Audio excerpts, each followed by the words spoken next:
Next on Hunter. You ask me, she died when she gave up her baby. Hunter, what are you doing? Come on in, shut the door. I found the baby at the hotel with the victim. Got her tagged down at the morgue as a Jane Doe 13. Now, it may or may not be a sex crime, but we gotta get on it. No, I haven't got the kid yet. The cop's all over. I'll do it when I can. Not only have you got my ass in a sling, you've got Juvenile climbing the walls. What the hell do you want? I want Mary to step away from me right now. You do this a lot, Frost. It's a living. Not anymore, it isn't.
Happy to have the hard-fought campaign behind him. In Los Angeles, a jubilant Senator Alan Young held his first news conference since his re-election last week. Senator, what about this stand of yours on the new firearms bill? Well, as you know, we've always maintained the fact that something does have to be done about it. Addressing the Young Republicans convention in Century City, the presidential hopeful for 1992 sounded like a president. Senator, can you tell us, sir, what about these rumors about the vice presidency? Well, at this point in time, just rumors. Thank you. Senator, how was your trip back?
Suspect then turned south on Wall, almost took out an RTD bus.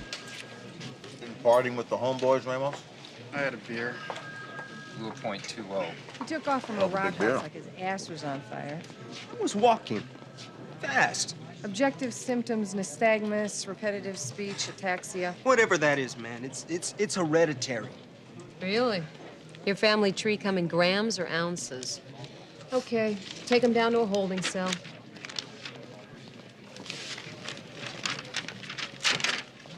Oh, there's a happy face. What did you Connected do? his car to a drive-by shooting in Pacoima. Anything else in the car other than the shotgun? Half-empty bottle of Cuervo, 20 rounds of 12-gauge ammo, and a Bible. Okay. Search is good. Looking for DUI, open container, assault with intent. Also tie him to the shooting in Pacoima. Oh, and give him his Bible back. Hunter, we got a female 187 downtown. Everyone's on this gang sweep. Nobody's rolling. We are. You are. I want you to stay here. We're swamped. It's all in the wrists. Wrists.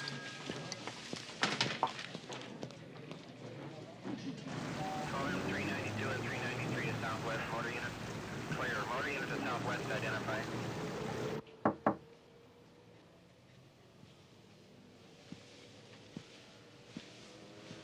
Big Jack, how you doing? About time somebody got here. Good to see you. You know, I thought you'd retired by now. I was a civilian 30 minutes ago. Who's this? The guy who found the body. She's in here.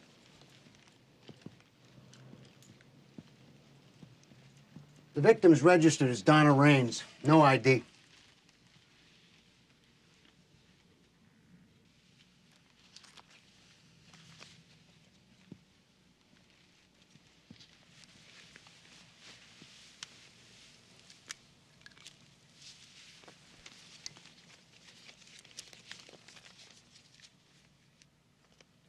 It's a crying shame, isn't it?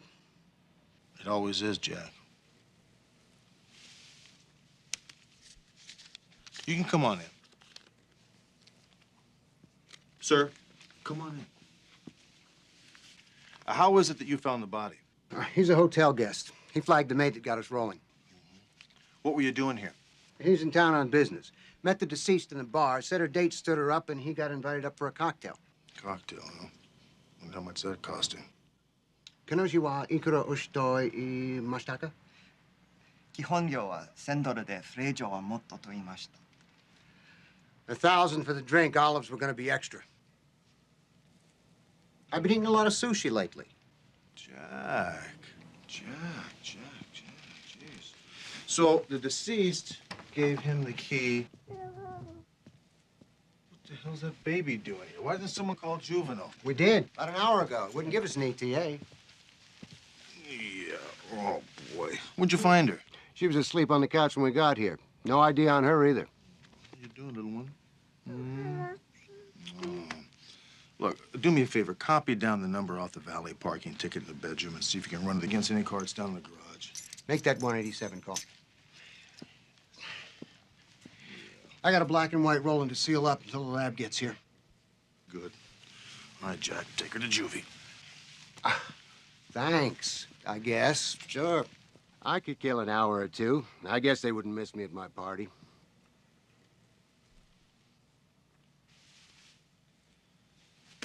Okay, I'll take her. Come on. Oh, boy. Come on with me.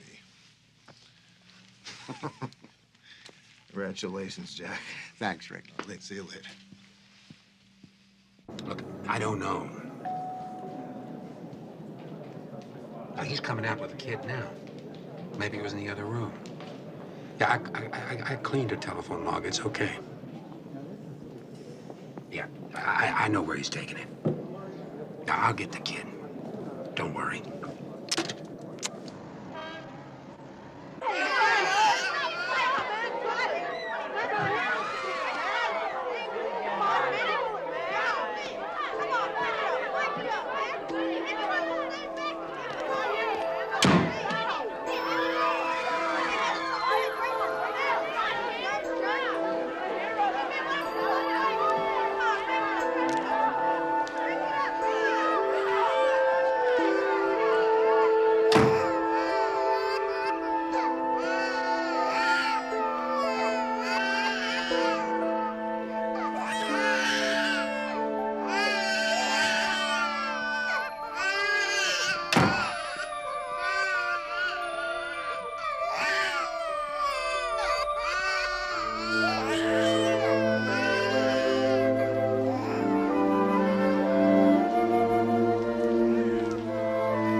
you doing? Come on in, shut the door.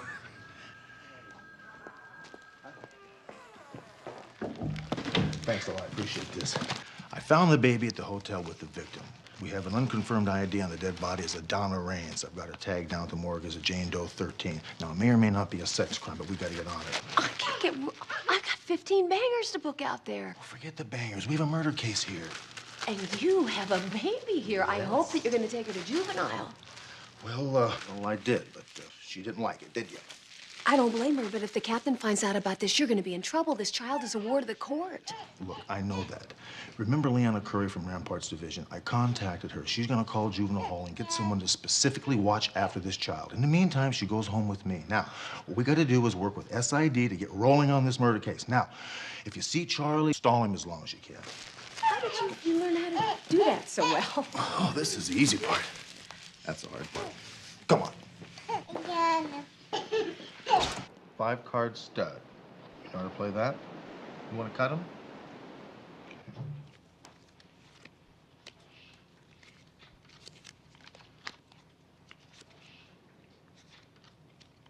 There you go. 3, 5, okay.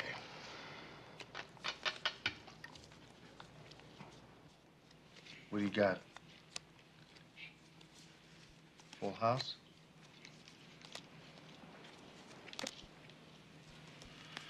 Got me beat. Here.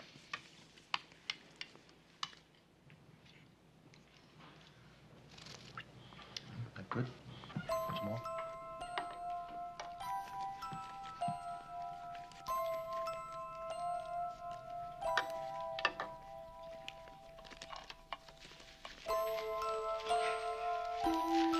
Here we go.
No, I haven't got the kid yet. The cop's all over. I'll do it when I can.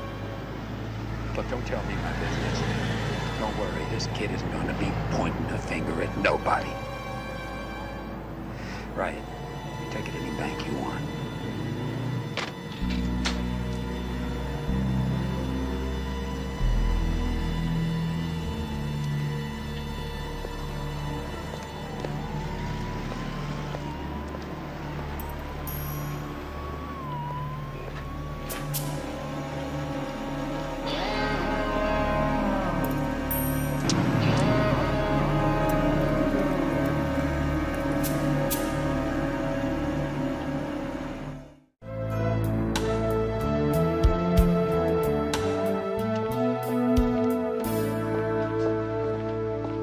Got a match? Cute Jimmy, get off my desk. Saw the Emory report on your DB last night. How'd you do that? Guy down in the morgue was giving out free tickets to the boat show. I went down, got 8. The report was out. So what's the scoop? Massive trauma to the brain. Blunt instrument, probably the lamp. Hands tied, lingerie? Hadn't had intercourse in 48 hours. I'm covering all bets. It's not a sex crime. You better start giving odds on that. You think so? McCall! In my office. Whoa, what'd you do? Shoot his cat?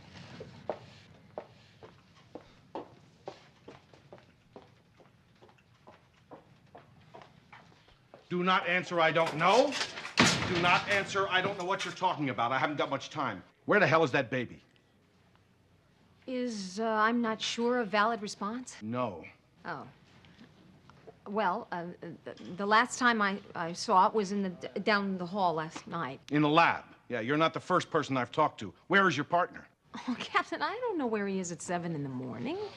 Well, why the sudden interest in a baby? He's still down at that beach house you rented? You want me to try to reach him for you? You stay with the dead lady.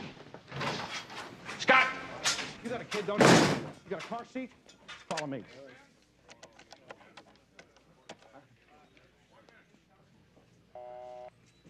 Busy. Oh, great timing, Rick.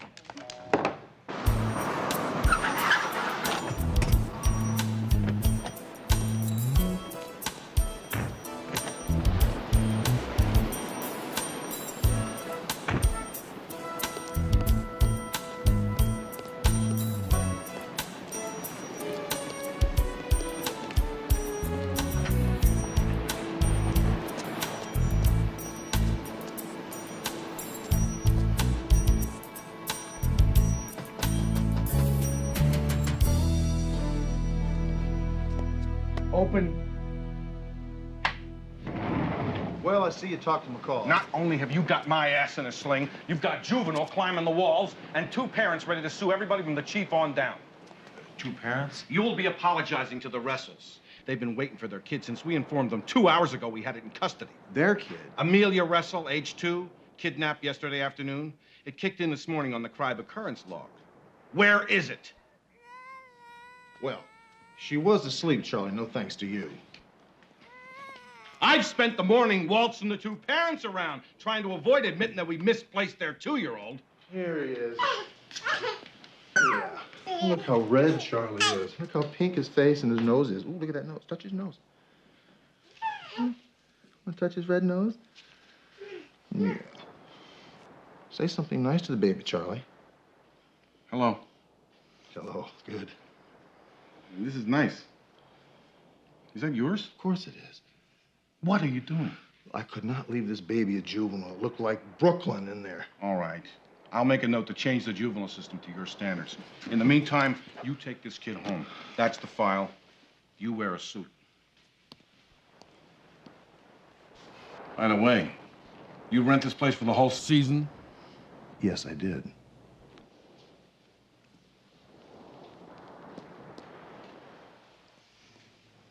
The room's all done. We really tore it up. It'd take him at least a day to clean it. What'd you find? It's got some hair, tissue, more prints than we know what to do with. Nothing on the weapon. I mean, that piece of brass was wiped clean. What about Donna Rain's car? Nice car. Listen, I'm gonna run these plates through the DMV. As soon as I get an address, I'll let you know. Okie dokie, boss. Is that phone all right to touch? Yeah, we're all done with it.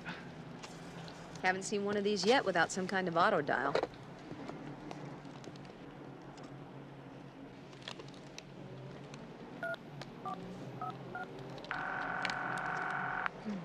Hello, may I help you? Yeah, who's speaking, please?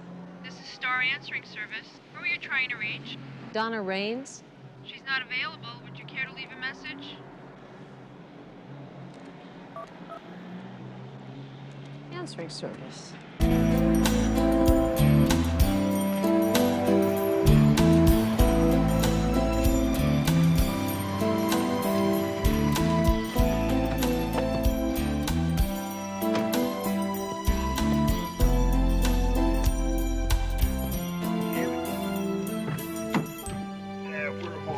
Come on, baby. Let's go. Come on. Oh, boy.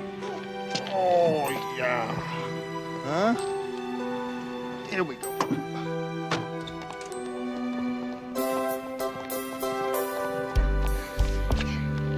I'm Dave Russell. Thank you. Mr. Russell, Sergeant Hunter. I'm sorry it took so long, but, well, here she is. Baby. My baby. Thank you so much. You're very welcome. Amelia's home. Listen, I have a photograph from the coroner's office. It's a little rough. Can you help me with that? Oh, my God, Dave. It's Donna. Did Amelia see this happen? Well, she was asleep when we found her. I got the feeling she has no idea at all what happened. What about this? That's Donna Rawlings. She's Amelia's biological mother. Rawlings? We met her when she was 8 months pregnant through our adoption lawyer, Dan Michaels. Well, what do you know about her? Well, she was young, quiet, really didn't seem to want to talk much about her past. Dan seemed to have a better relationship with her. She mainly wanted to know about us, whether we'd provide a good home for the baby. Why take Amelia back? We didn't get a ransom note or anything. I can't answer that for you. All I do know is she's a beauty. Hey, you want to keep those cards? Huh? Keep that poker face. You have a phone number for Dan Michaels? Sure, come on in.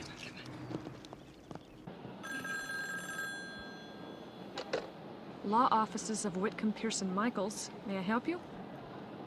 Well, I think we have everything under control. Good. Dan?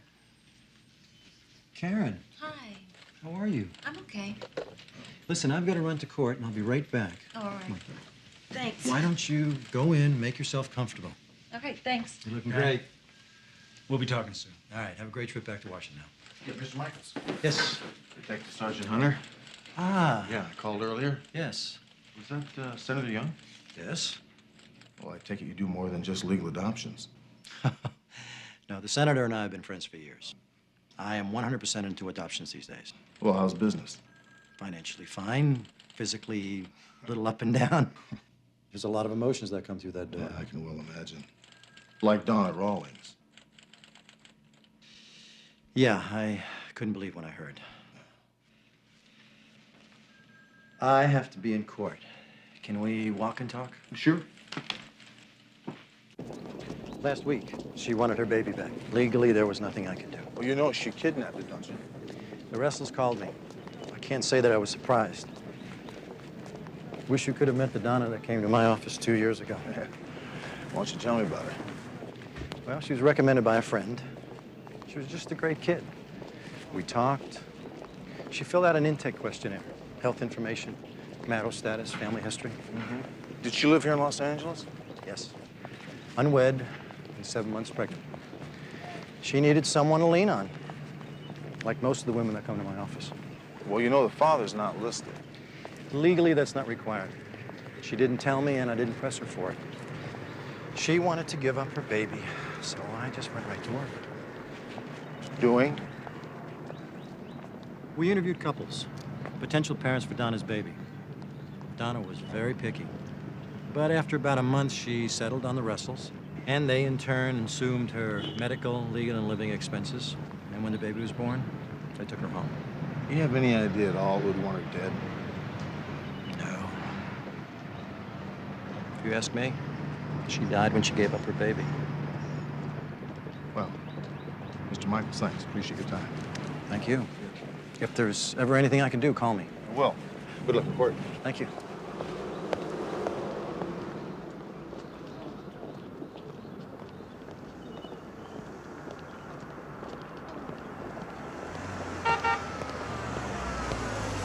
Hey, how you doing? Hi. We got the ME report on Donna Raines. It does not look like a sex crime. And the prints we lifted off the car belong to Mary Russell. Mary, I just talked to Mary Russell. Maybe you ought to go talk to her again. Yeah. Well, where are you going right now? I'm gonna go across town, talk to an answering service that Raines used. You know, chew on them a little bit, see what comes up. Okay, you do that. Thanks for coming out. Appreciate it.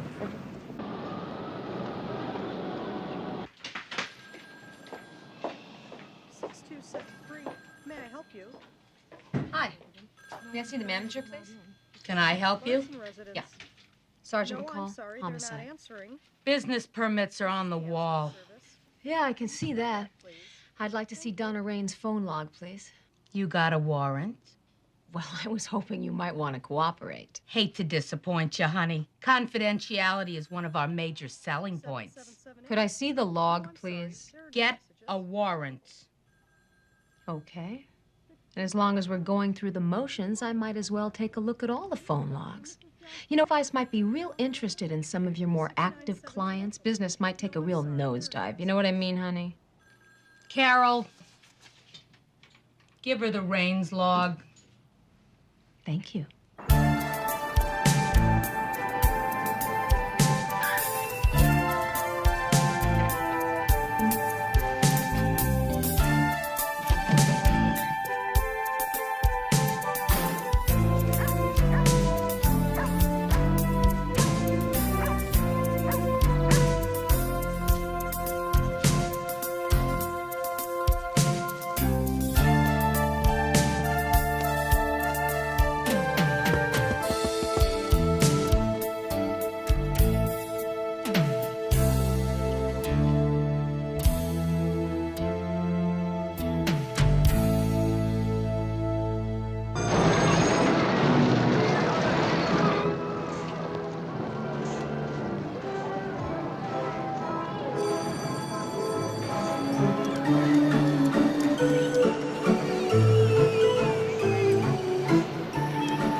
Mary?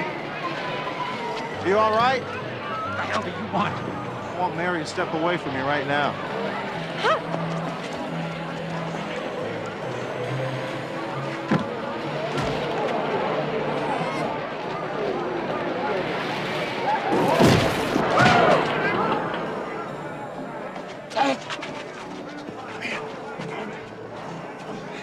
I'm a private cop and I got a permit for that gun. Nellie County, buddy. Come here.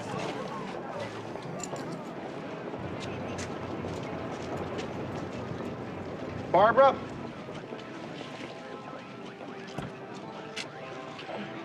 Why don't you take the baby for us for a second, would you please? You want to go with her for a little while? Right here. There you go. Okay. Stay close now. Thank you. What is happening? Why did he want Amelia?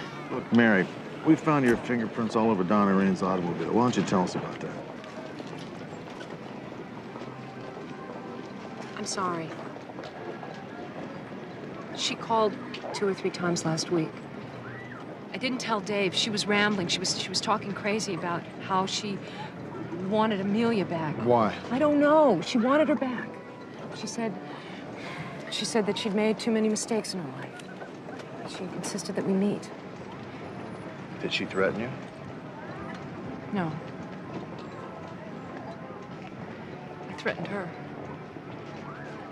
I told her that I would do anything to protect my child. I would, Sergeant. But I didn't kill her. I know you didn't. Come on.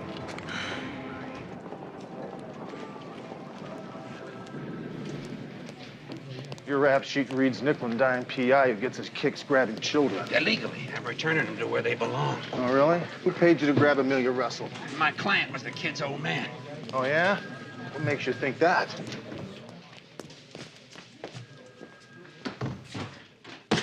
Sit down. So give me a poly. I don't care. It's the truth. Yeah, convince him, Frost. We take these cuffs off first? Ain't gonna happen. I found $500 in my mailbox, cash, and a phone number. The guy says his wife grabbed the kid when he got custody. Did you check out his story? I don't do a lot of checking. It keeps my overhead down. When I got the kid, I was supposed to call a number, arrange a meet, and get another $500. That the number? Yeah, but it's no good. I already called it. It's a payphone. You do this a lot, Frost. It's a living. Not anymore, it isn't. Don't go away. Betty? Put him in a holding cell, please.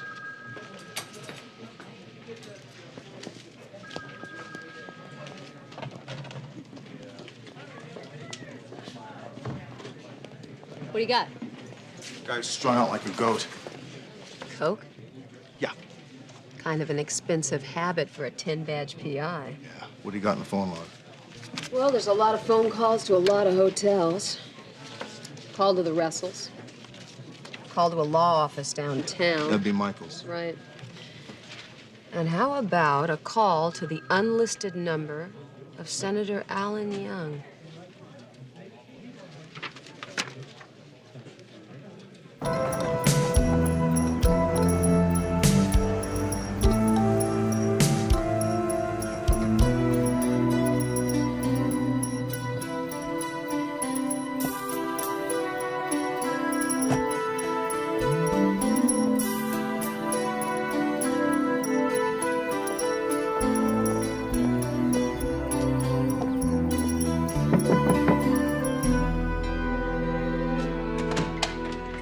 Senator Young? That's right. Detective Sergeant McCall, homicide? Yes, of course. Come on in. Thank you. Please excuse the house. Well, I imagine it's a little difficult living in both Washington and California. Oh, I love both places. It's toughest on my kids, though, with school and their friends. Please sit down. They're back in the Capitol now. I plan on going back there myself tomorrow.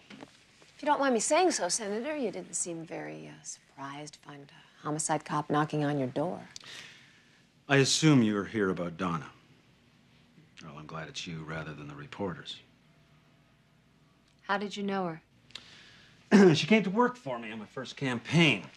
I found her to be very bright, articulate, and somebody I wanted to keep around, so I moved her out here to our field office. A couple of years ago, she quit, and well, I'm sure you know what she turned into. A political embarrassment? Detective, a lot of people were kicking my name around for vice president during the last election. I have a very big future. One tiny little spot on my tie could turn it around just like that. Nice to get the spot out. I am not happy to hear about an extremely astute young woman, any woman, being found dead, if that's what you're talking about. When did you last speak with her? About a week ago, there was a message on my answering machine. She wanted to talk. Did you speak with her? I called her back. I got in touch with her answering service. I never heard from her again. She probably never got the message.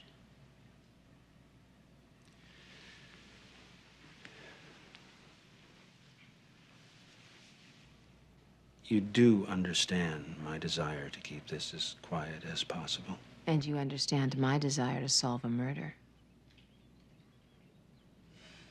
I'll do my best at both. Thanks for your time.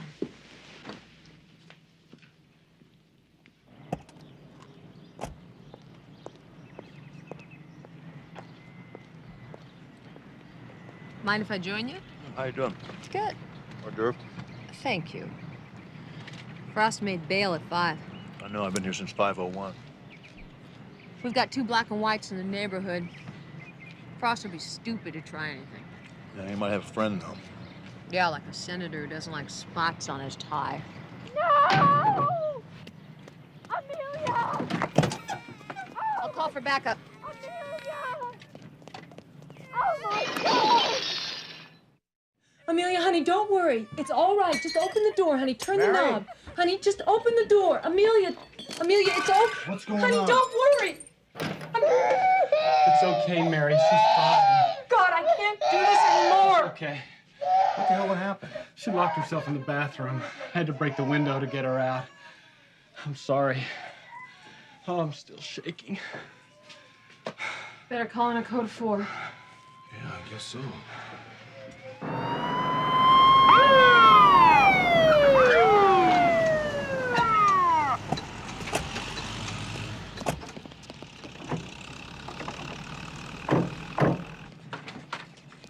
It's all right, guys. False alarm.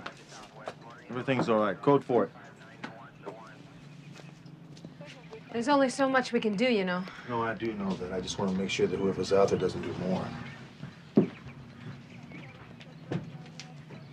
You're talking about a U.S. senator and his aide. Donna Rawlings left Nashville in 1984. A year later, she's working for Young. Now, that's not a lot of experience to be an aide to a U.S. senator. That's how you get experience, by being an aide.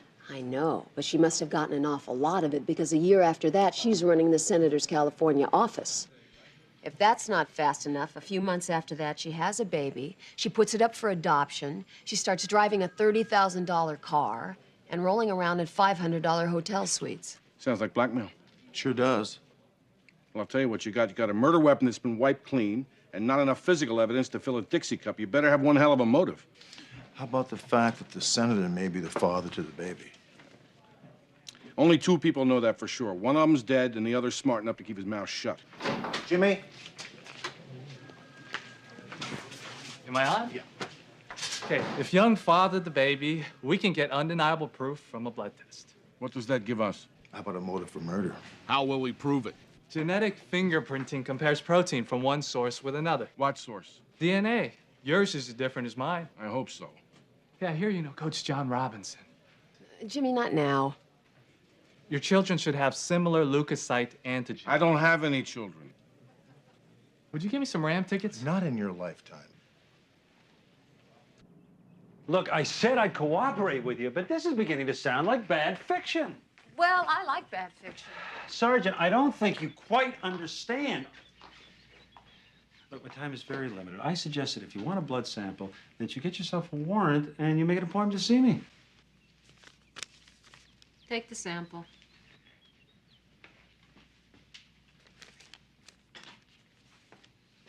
This isn't necessary. Well, we think it is.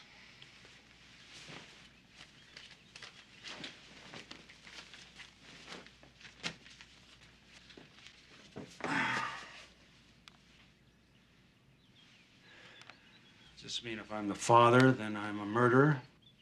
You tell me. Thanks, Eddie.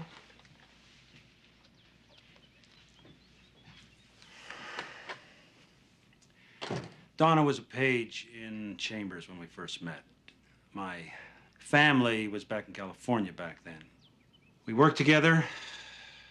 We became very close and eventually had an affair. It ended. She got pregnant. I'm the father of the child. When did she start blackmailing you? Blackmail? Yeah. Yeah, I guess that's what you could call it. I said, gave her $20,000 in cash if she would give up the baby and keep quiet. And she wanted more after the baby was placed? I sent her over $100,000 in cash to a P.O. box number over the last couple of years. And I would have kept on doing it. I suggest you stay in town for a little while, Senator. Sergeant, I'm booked on a flight to Washington tonight. Yeah, well, you might be booked for murder before then.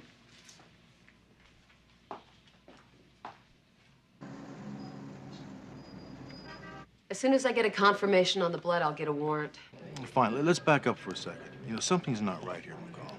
What? Why would Donna blow a perfectly good skin? She wanted her baby. Oh, no, she didn't. She left the baby in the room when she went down to pick up a $1,000 trick. Well, I don't know. She was messed up or something. Well, granted.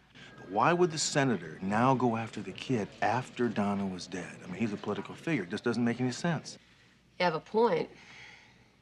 So what are you going to do? I got a lead in the P.O. box across town. I'm gonna go check it out. I'll call you later.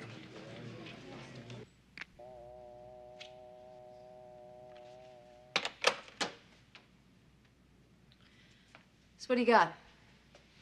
I hate wrapping this stupid package. We used to just send it. Well, after I wrap it and send it to someone, they have to unwrap it. Stupid. Yeah, I can well imagine. Tell me about Donna Raines now. Oh, yeah. She's had a mailbox here for about 2 years. Gets a letter or two a week. When was the last time she came in to pick up her mail? She's never come here. 362 days a year, I'm here. Christmas, New Year's, my birthday, closed. She's never come. Stupid, eh? Extremely. How does she get her mail then? Oh, some big guy comes here and picks it up for her. And he'd always spit tobacco juice on my side wall. This guy wouldn't be about 6 foot tall, would he? Yeah. About 230 pounds? Yeah. Blue eyes, kind of gray black hair. And stupid? You know him, too. You keep pushing it. I'm suing for harassment. Shut up, stupid. Hunter, I gotta talk to. Rodriguez, watch him.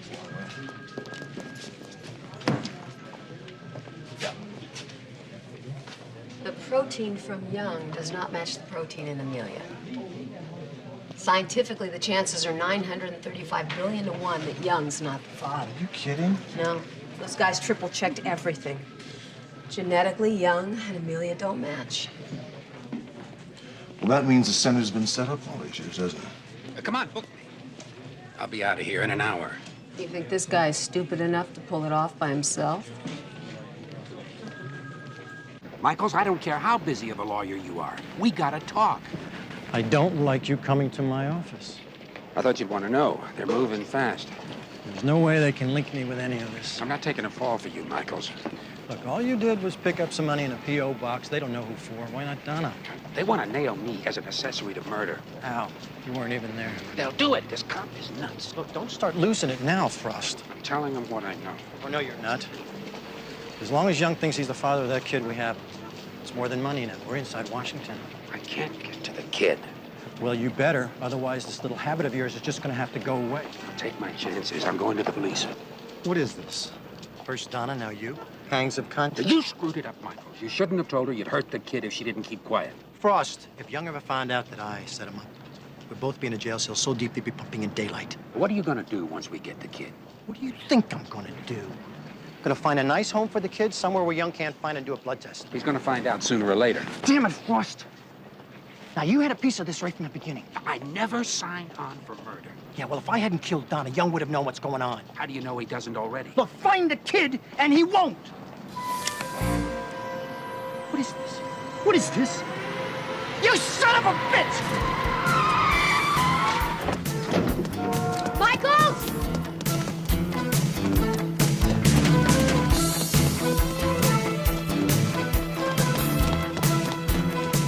Hold on, Michaels, you're under arrest!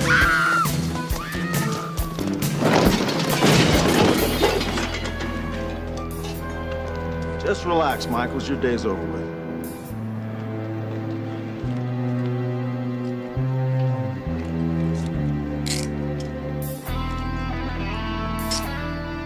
Well, this pretty much makes him a dirty dog, doesn't it?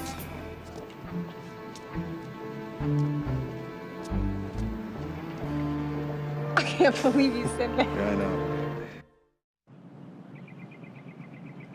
Why did she do it? Why did she take Amelia? Well, as far as we can tell, Donna was going to tell the senator the truth. Michaels threatened to harm the child if she did that. You know, he was a savior when we met him. Finding us a baby, we didn't think that was possible. Well, you know, there are still some attorneys out there who are valuable in the adoption process. It's just that Michaels let his greed take over. So she took the baby to protect her from him. Well, actually, Michaels didn't know that Amelia was in the other room when he went to the hotel to kill Donna. Thank God. Hi, we're home. Hi. Hi, how was the park? Great, how's everything here? It's really over. Yeah, I know. So does Amelia. Hi. Go on, sweetie.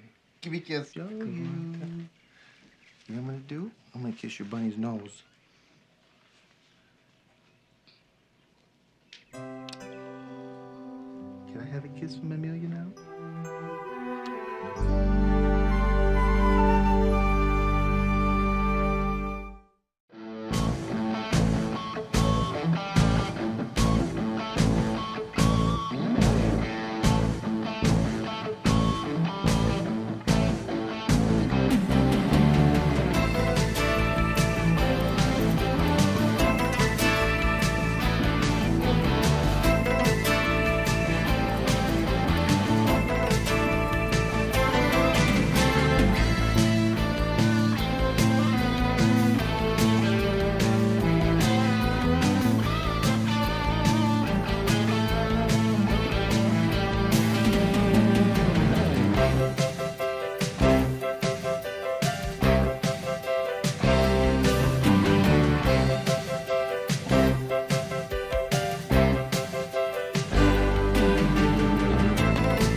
Next on Hunter. Hold it! We found a flashlight with Kay's blood on it. I didn't kill that lady, and you know it. Well, is this the man or not? You know that I eventually want to hang all this up. Any little macaws hopping Well, around? yes, exactly. Jealous partner is gonna curse my case. This is insane. The point is, Hunter's got reasonable doubts, supported by some interesting developments. Freeze! Nobody move!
some of this? What is it? Atomic, California style, vegetarian deluxe ranch pizza. We've got cheese. We've got carrots, mushrooms, peppers. And, oh, pineapple, and I believe we've got a little bit of kiwi in here. That's the grossest pizza I've ever seen. Thank you. Thank you. I'm gonna say no. Big pass here. I've got my own dinner date anyway. Again? Then why'd you ask? Guess you had something better, but it's obvious you don't. Get out of here. Bye. I'll save you some. It'll be in your drawer.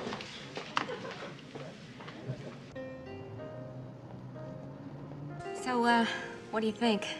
Well, I had the braised duck one time. It was really great. Really? Yeah, really. Really great. That's great.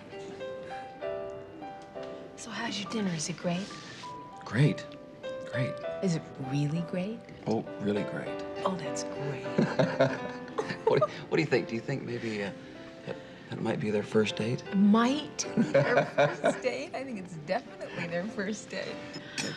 You know what? That guy sounds exactly the way you sounded on our first date. Wait a minute. I wasn't quite that bad, was I?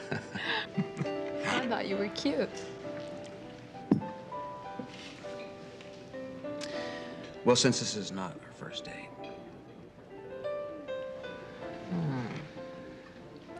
Jason, I would love to. It's just that I promised to go back to the office and give Hunter a hand tonight. Well, you see, that's what I get when I proposition a cop. I guess that's what I get for going out with a deputy DA who's not willing to plea bargain. Meaning? Meaning, maybe we can compromise.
Got a 459 silent at 8053 East Edgemont.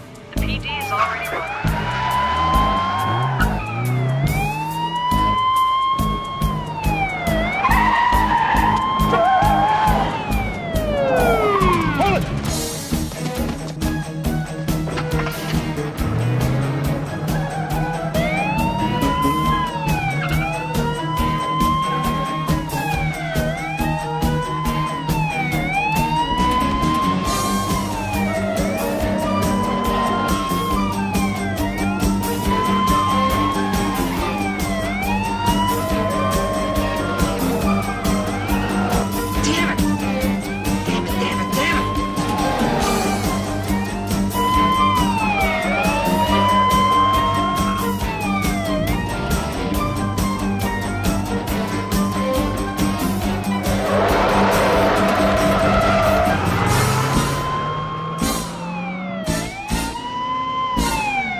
I'm Deputy DA Leffler. Is there an incredibly good reason for this? Sergeant Hunter's been trying to reach you.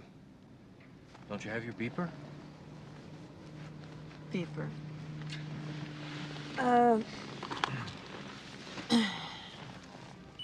Yeah, oh, it's off.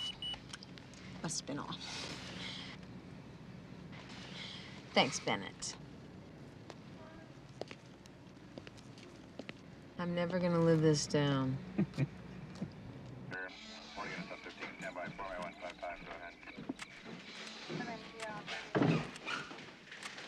How was dessert?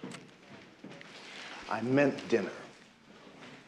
What'd they do? Put it out on the wires? Yep, it's all over town. Great. What do you got, Barney? That's Kay Dawson, woman of the house. Blunt force trauma to the head. Lots of contusions and abrasions. She fell down the stairs. She probably surprised the burglar when she turned on the automatic alarm. He clubbed her in the head, and that's when she fell down the stairs. It looks to me as though he might have entered through the side patio door here. Any sign of the murder weapon? No, not yet. We got an eyewitness, though. Security guard almost caught him when he came out the front door. He also got a part, though, on the license plate. Sergeant Hunter? Mr. Dawson. Yeah, this is Sergeant McCall. Hi. Sergeant? Thank you for calling me. I'm sorry it took so long to get here. We were busy with work, and I ran into a lot of traffic on the... You wouldn't have thought there'd been traffic like Mr. Dawson, we need you to 10 identify... years ago, you know, there was never Mr. traffic Dawson, like that. we need you to identify your wife. I'm sorry. 12879 clear.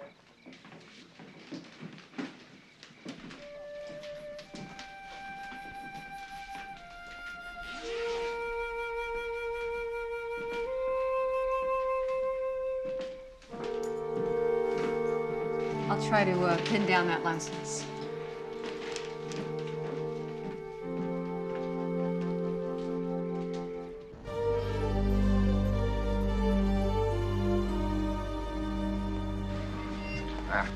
McCall, Hunter, what's the progress on the Dawson murder? Thomas Orlowski, prime suspect out of 9 possibles. We also found his fingerprints on the flashlight that killed Mrs. Dawson. Orlowski, we've had him in here before. Right. Unfortunately, he squirmed away. Hi, Rick. Jason, how you been? Looks like we nailed Tommy good this time. Well, let's not get ahead of ourselves. Got any addresses? Got 3 of them. Take off, huh? Okay, we're out of here. You take Silver Lake, I'll take Mar Vista and Venice. All right? See you. All right. Up. You know, I know this fantastic little Ecuadorian restaurant down in Silver Lake. What do you say? Bust a punk, eat some food? I think you're crazy. Yep. How about you, baby? I'll see you. Hi. Wait up. Positively beaming today, aren't we? Is it that obvious? Uh-huh. Well... Well, what? Well, is this the man or not? I don't know. What, maybe? I'm about 60% sure. Yeah. I don't know. I'll just have to wait and see, you know. Time will tell. You know that I eventually want to hang all this up here, you know. Yeah. I'm serious. I want to be able to have a home that I can share with somebody and, you know, have those barbecues on the weekends, stuff like that, you know. Tiny little McCalls hopping Well, around. yes, exactly. And maybe Jason is the man that I can share that with. I don't know. I'll have to wait and see. Oh. Of course, you know that that means that you will be losing the very best partner that you ever had. You think you can handle that? Well, I think so, only if I'm the bridesmaid. Oh, I see. So nice little lavender chiffon number, something like that. No, actually, I was thinking of something in lime green. You know, maybe a helmet with maybe a rhinoceros horn coming out here.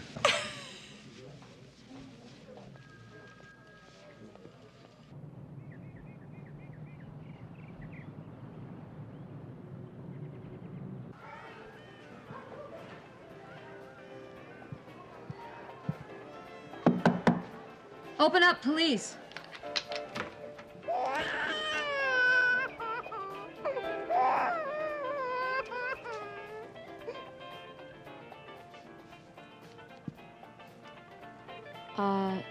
Tommy Orlowski doesn't live here anymore, does he? No. Didn't think so.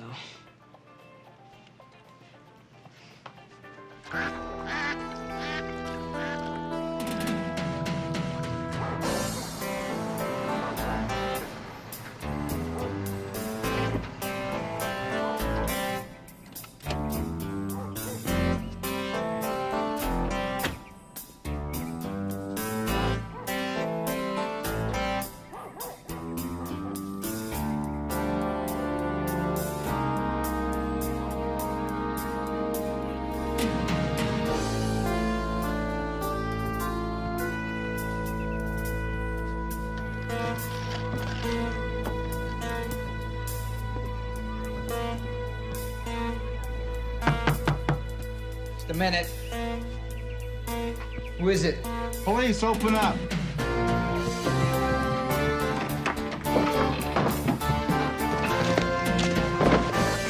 got nothing on me. Really? That's what they all say. You're under arrest. Get up. 16 burglary arrests. 2 convictions. Yeah, I saw that, yeah. Thanks. Got quite a career going here, Tommy. Yeah, well, it's nothing to be proud of, but at least I'm not on welfare. I really want you to reconsider. I'm totally against this interview. The man's talking a murder beef, and I'm clean. I want to hear what he has to say. Just settle down, Sidney. I can deal with this. Okay, Tommy. Where were you when Kay came out of her bedroom? Upstairs? I was downstairs. I didn't know the lady was home. I heard a noise upstairs. Will you look at my rap sheet? I'm not a hot, prowl man. I didn't know anybody was home. I heard a noise, so I split. End of story. I don't think so. You see, someone hit Kay in the head and pushed her down the stairs. Well, it was somebody else because it wasn't me. Really?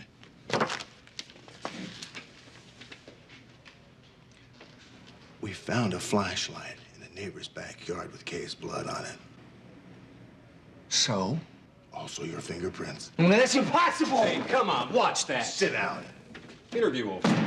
No, it's not, Sid. Tom, you're not going anyplace until you talk to me. All right, I'll cop to those other jobs. Shut up. But I didn't kill anybody, and that's the truth. I'm wasting my time, boys. Will you look at my Tommy, record? damn it. I have looked at your record. I don't have any assault beefs. I'm strictly non-violence. That's my policy. Should have stuck to it.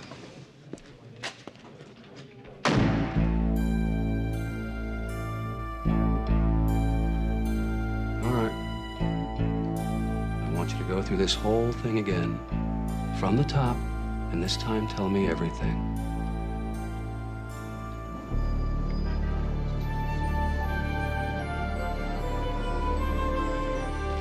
I'd say it's time I hang Tommy Orlowski's scalp on my refrigerator door.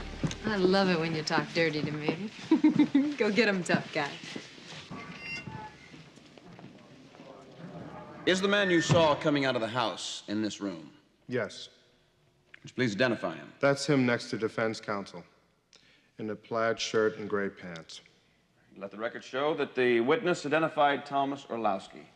You lifted a thumbprint and 3 fingerprints.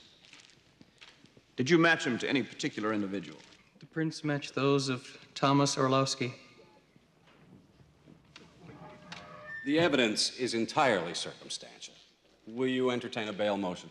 Your Honor, I'd hardly call a murder weapon covered with the defendant's fingerprints circumstantial evidence. This is a capital offense, and I strenuously oppose any form of bail. Your Honor. The court agrees. Your bail motion is denied. Don't worry about it.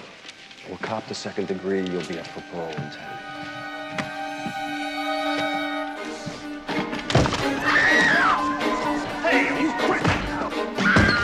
Freeze! Nobody move! Nobody's gonna get hurt. I just gotta get out of here.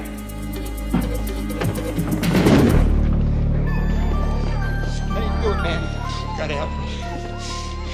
You can do it. Help me.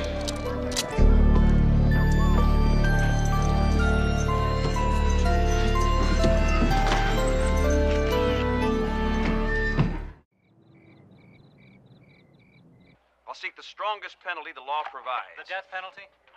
The members of this community must feel safe in their own homes, women especially. Mr. There Leffler, you go. can you give us some idea as to how...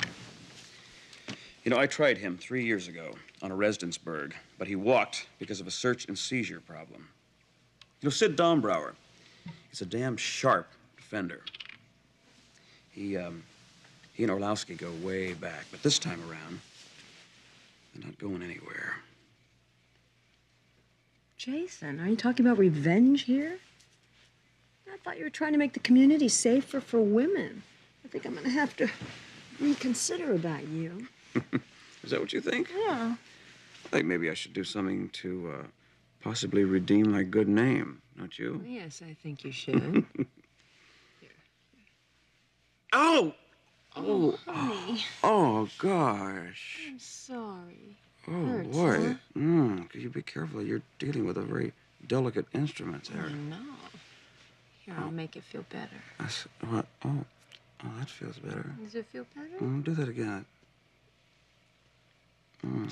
Make it feel a little bit better? That's feeling a lot better. Do it again.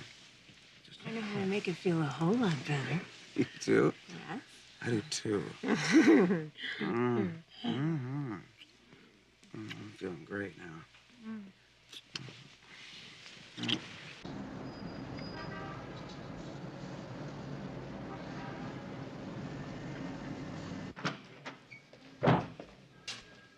Get him out of here. I'm not talking to him. I'm not talking to you. Me? Not you, him. Tommy. Don't Tommy me, you Judas bastard. Get him out of here. I don't want to talk to him. I don't want to look at him. You sure inspire your clients, don't you? I ought to object to this. Look, you can object all you want, okay? I'm talking to him, and I'm talking to him alone. You need me, I'll be right outside. Yeah, right.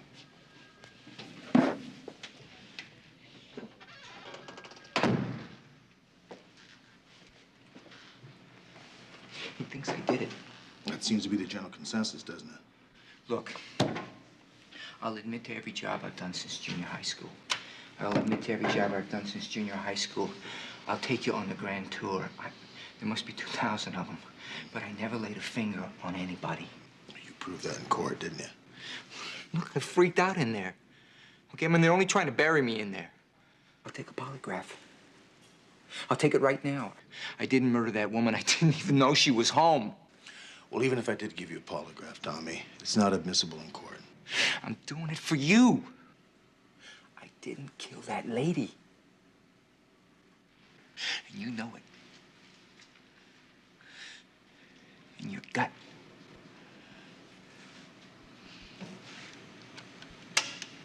Well, I thought I was early. What you got? Oh, nothing. I'm gonna go talk to James Dawson.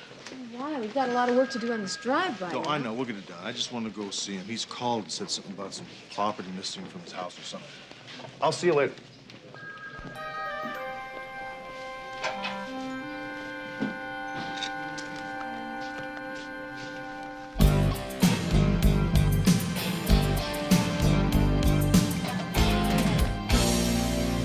Oh, I'm sorry. Mr. Dawson took the day off to make the funeral arrangements for his wife.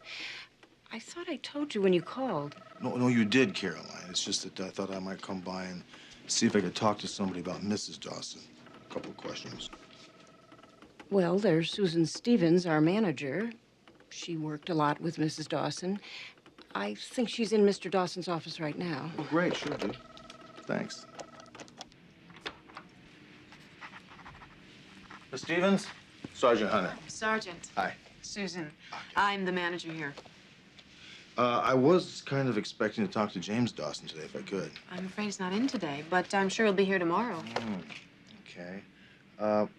Just out of curiosity, what is it you people do here, anyway? Well, we develop software for industrial robotics. About 5 years ago, we opened up the entire Asian market. We now sell systems to both China's, Korea, even Japan.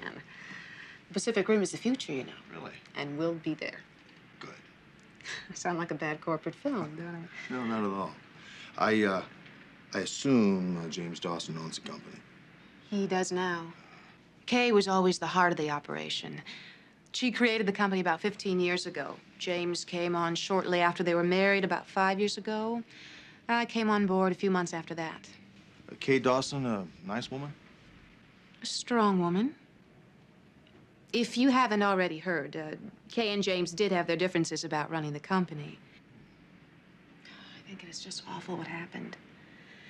I miss her already. I can understand that. Well, I'll come back another time. Thanks. Thank you. See you, Susan. Good luck.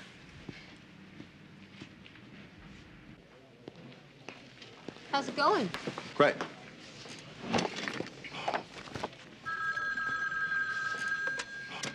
Hunter. Yeah, it's Barney. Finished with the Dawson murder. Got some interesting news. Great. Be right over.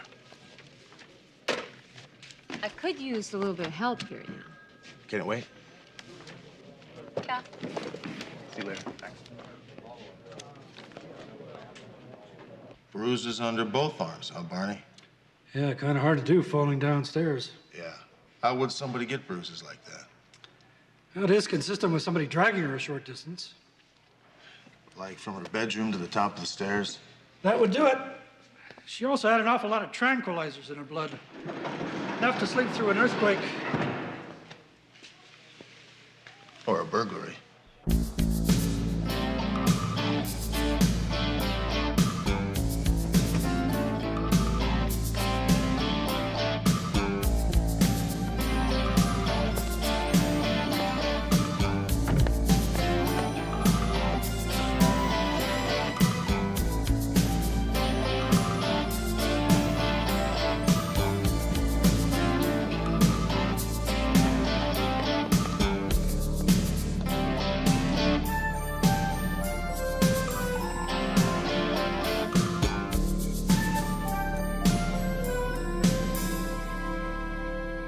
Look, it was no secret that Dawsons fought like cats and dogs, Charlie. James Dawson was having an affair with Susan Stevens, the manager of his company.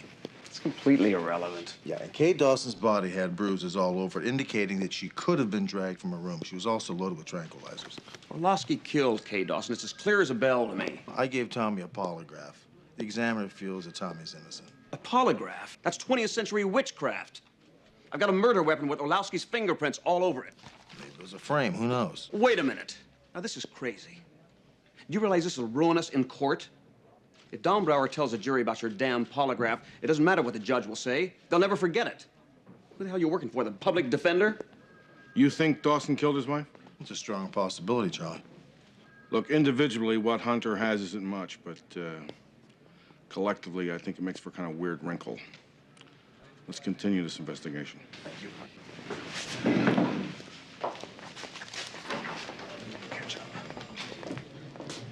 Captain, this is insane.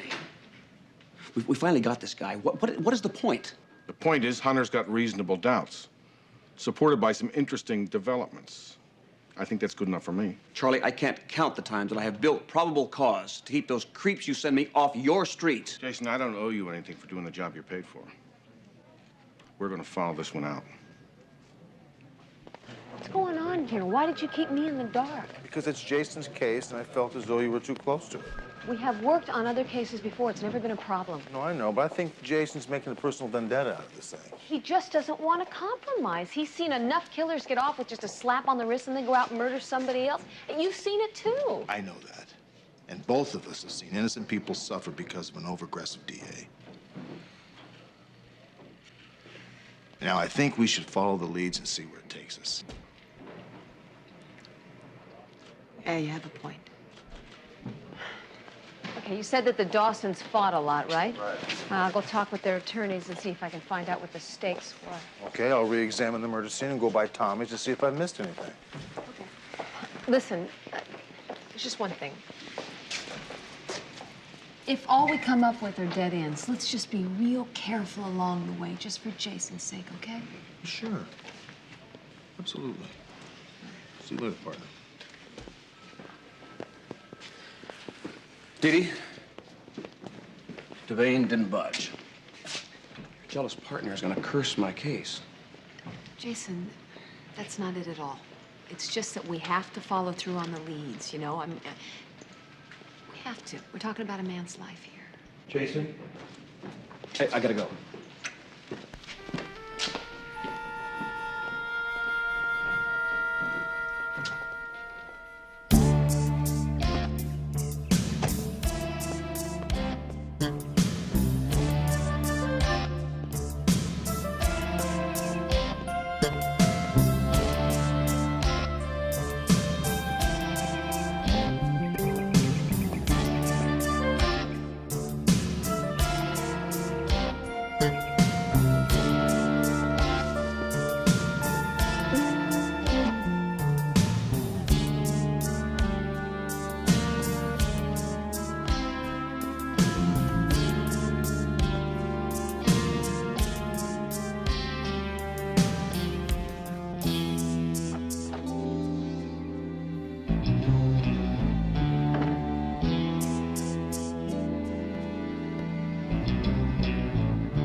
I couldn't believe it either. It's really starting to look like Dawson had a strong motive for killing his wife. It'll be real interesting to see what Hunter comes up with. Jason, are you listening to me? Yeah, I'm listening, Dee Dee. It's just that every time I see you, it gets a little worse. Well, yeah, worse from your point of view in the case, but, you know, the bottom line here is I'm just trying to get at the truth. And I'm trying to maintain it. Maintain the fact that Orlowski is the one that killed Kate Dawson. That is my job. And I'm just trying to do my job.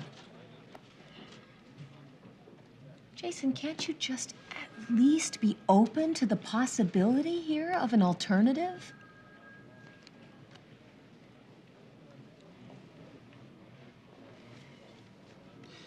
It's getting late, and I'm really swamped. We'll get together tomorrow.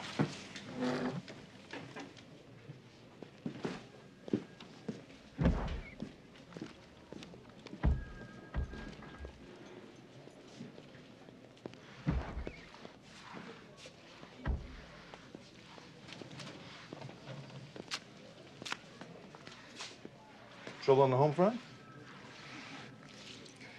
I'd rather not talk about it. You know, if you call one of those 976 party lines, I'll help you. I'd expect that from you. What'd you find? Well, I talked to Kay's attorney. He said that Kay and James Dawson were at each other's throats continuously. Said they had a prenuptial agreement that cut Dawson out of everything in case of divorce. Yeah, but would that be cause enough for him to kill his wife? I don't know. With Kate out of the picture, Dawson retained control of the company. It's worth millions.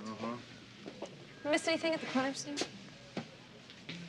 You know, I think it's highly improbable that Tommy could have flown out the front door like the security guard said, unless he had a key to the front door of that house. Oh, you said he went in and out through the side windows. I think that was just to mask his M.O. Here you go. Thanks. I think Tommy somehow gets keys to these houses. I also think he has an accomplice. Really? Yeah.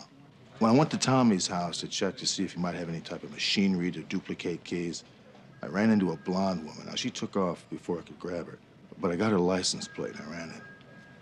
Car belonged to Tommy. Guy's facing the gas chamber. It's no time to try to hide an accomplice. Unless he cared a great deal about it. One hell of a lot. How do you think James Dawson fits into this?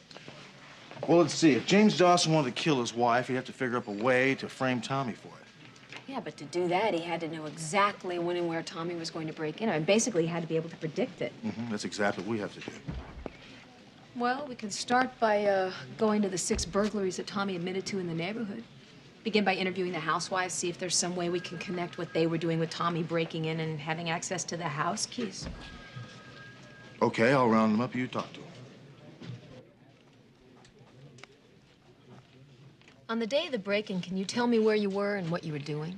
I had breakfast at the Bel Air Hotel and spent the rest of the morning with Sam,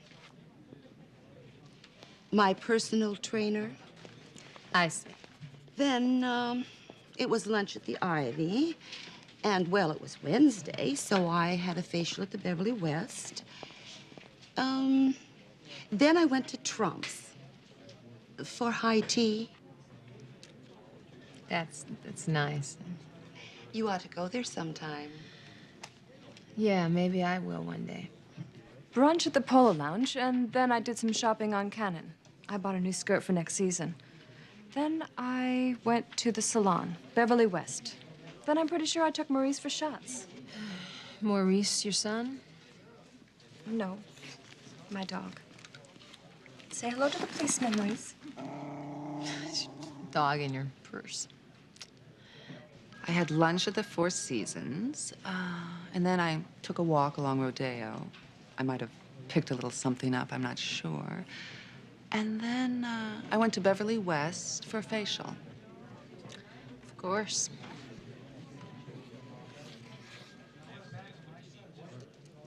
All 6 of the victims had an appointment at the same facial salon the day that Tommy broke into their homes.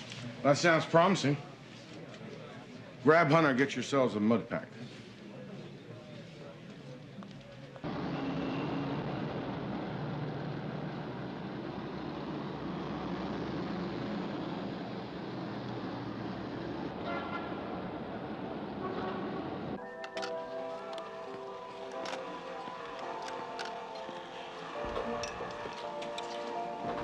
Hi. Could we please speak with Tommy Orlowski's girlfriend? Christy? Blonde hair, drives a white Nissan. Uh-huh. Yeah, is she here? Yeah, she's in the back. Yeah, that's her. Thanks.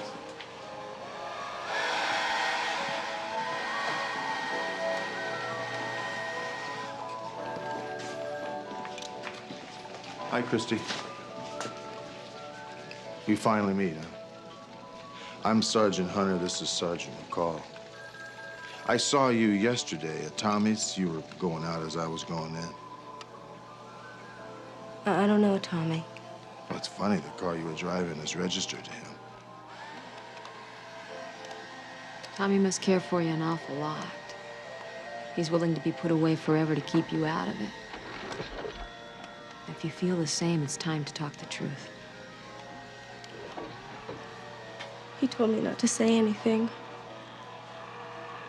He doesn't want anything bad to happen to me. I'm so worried about him. Things have changed now, Christy.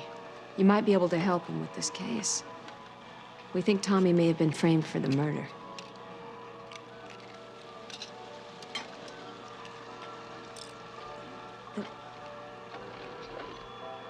The ladies always tell me what they're doing that night.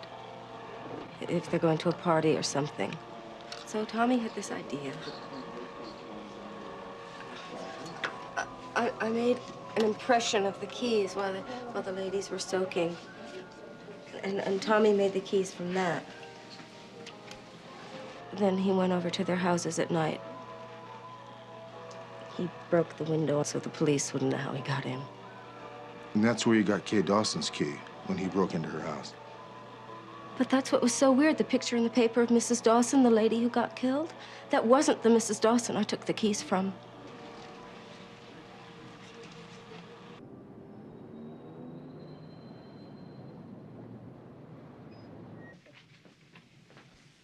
Hi, Caroline. It's me again. Mr. Dawson in? In his office with Miss Stevens. I'll just tell him that you're... Oh, so this is what you guys were doing the night of the murder. What are you talking about? Well, after you figured out Tommy's MO, you sent Susan here to the salon as your wife, with your keys in her purse. That's just not true. Uh-huh. You drugged your wife so she couldn't hear Tommy come in. Then you smacked her in the head and pushed her down the stairs. I was here. James. No, you turned the alarm on, and then you came here. Excuse me, what about the flashlight? James, don't say You could have anything taken the flashlight out of Tommy's truck at any time. You know something, you're crazy. Yeah, I am. And you both have the right to remain silent. Anything you say can and will be used against you in a court of law. Number 5, step back, please. All of you, please, remain facing forward.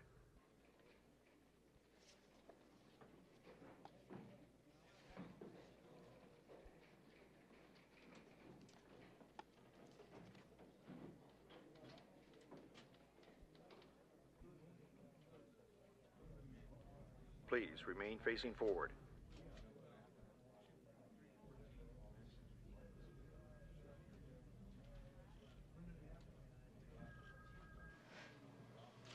I'm sorry. What do you mean you're sorry?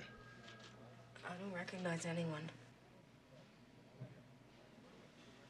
What do you expect?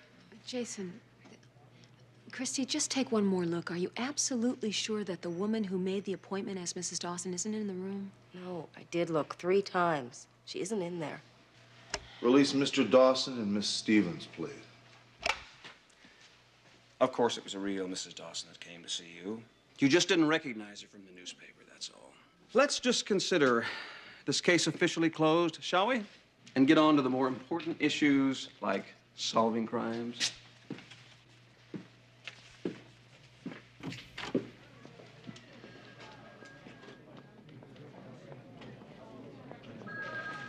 Maybe we missed something here.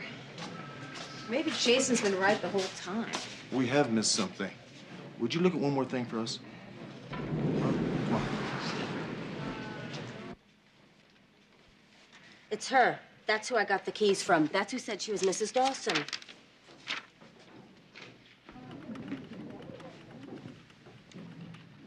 You have something to tell me, Caroline? About? Beverly West Facial Salon. Oh.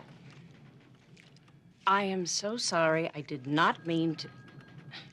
Miss Stevens told me to. I'll pay them back. Susan set up the appointments, didn't she? A bunch of them.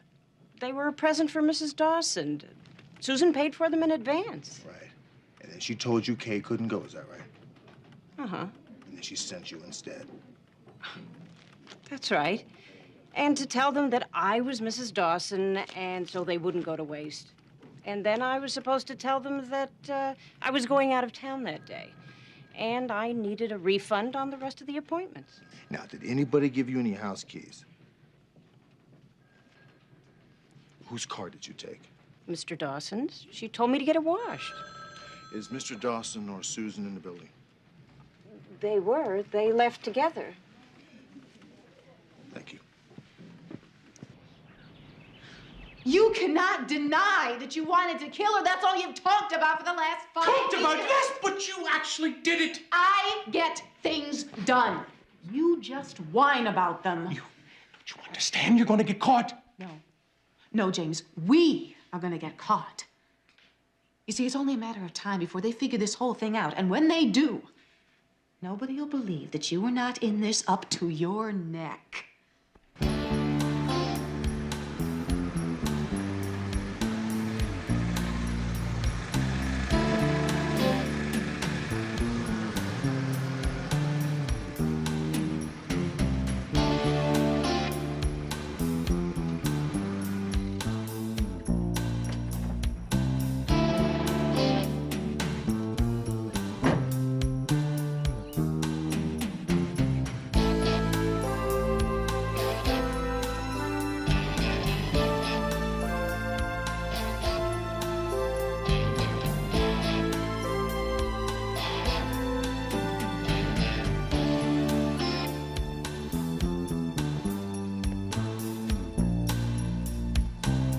I'm not going to let you treat me this way. We don't have time to go searching for your manhood. Why should I give up a fortune? The company's mine How and now. where will you take it without me or your wife? Hey, I didn't need her. I don't need you. Somebody has to yank your chain. Don't talk to me that way. Let go of me. Not leaving here.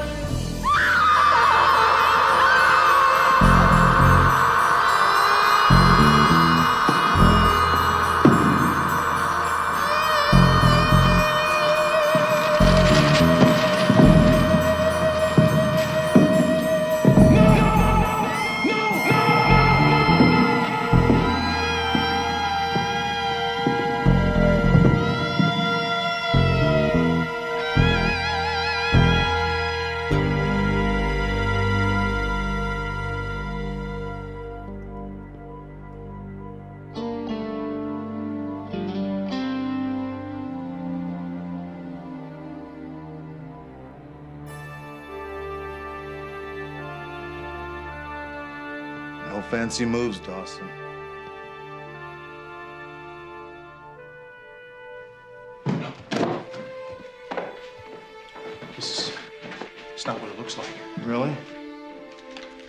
Looks like a dead body to me.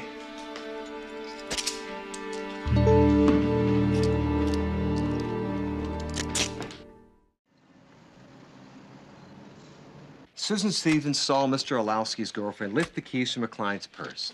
We believe that she and James Dawson conspired against Dawson's wife. What's the charge? First-degree murder. What do you think will happen to Mr. Orlowski? Well, as you know, he's going to be held for burglary and illegal. The perfect frame. But as you'd expect, there's a Good defense enough to motion fool me. for clemency. Do you think the judge will be tough on Jason, I think that you let a personal grudge get the best of you here. No, I got taken in. It was not the perfect frame. I tried to show you that. You refused to even look at it. Do you understand that my career demands that I have to prosecute criminals to the full extent of the law? You blinded yourself to the truth. You refused to listen to anyone or anything that threatened your possibility of moving up the ladder. You wouldn't even listen to me. What does that say? I was just doing my job.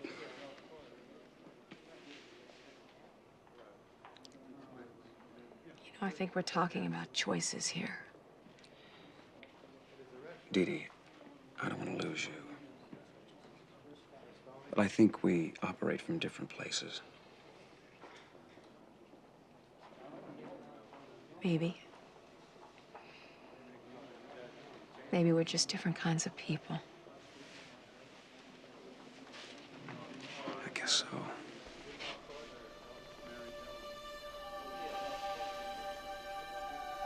Take care.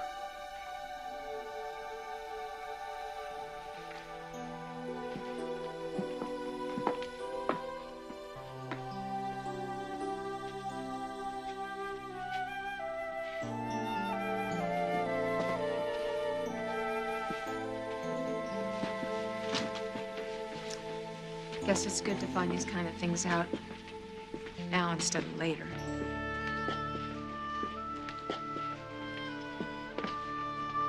It's just...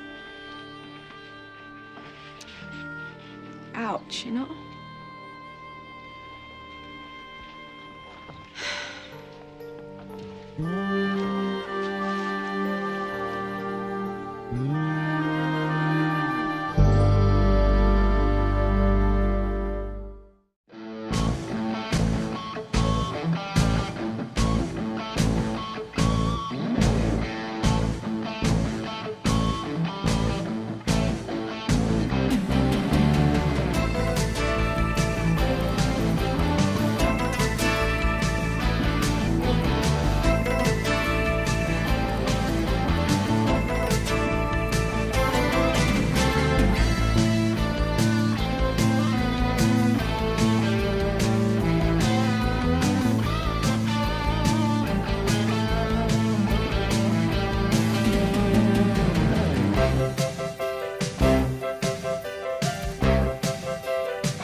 Tonight on Hunter. The coroner says Gordon was murdered about 10 o'clock last night. Is he dead? He was shot. You're accusing Dana of murdering her own husband. Didn't do it. But what if they're more than partners? What if they're lovers? You know, if I said something like that about McCall, you'd deck me. Your husband was killed in the line of duty. I thought I'd gotten over that. I want police protection. Hunter! Have a good night. Maybe he found something that got him killed.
Vámonos de aquí. Get out of here, man.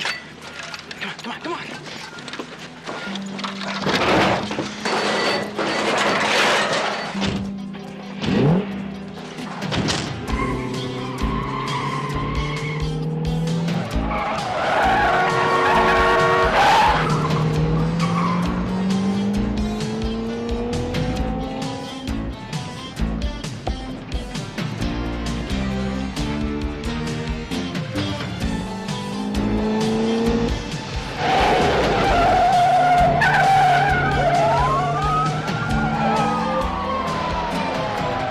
27 in pursuit of a van heading east on 7th.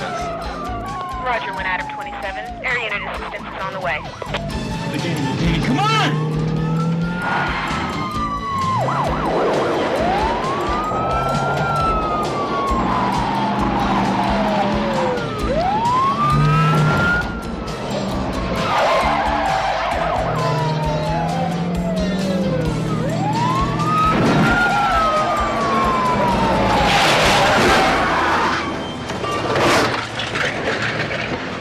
Freeze right there!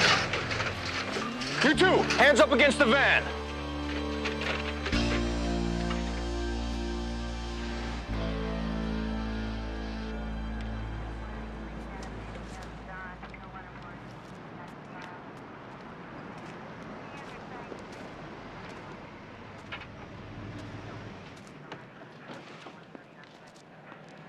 What do you got?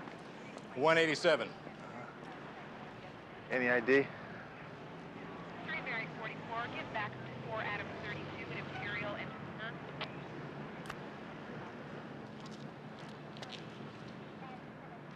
7 Adam 23, see the woman at 311 man, liquor store on 3700 block of Tower.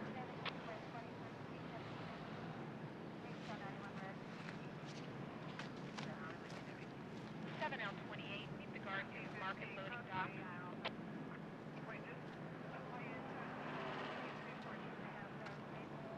12 Adam 64, the serial number shows a San Pedro stolen.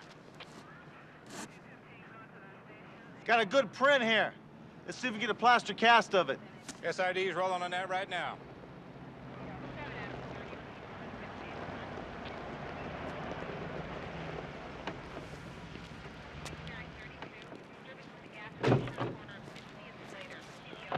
Hey, I got something for you. Sergeant Hunter.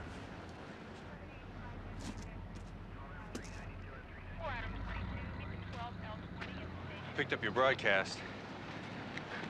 We caught those 3 dudes doing a land speed record in a van. It was loaded with tires, wheels, and a lot of used parts. There was a 45 under the front seat. We may have bagged your suspects. I don't think so. That's a small caliber round.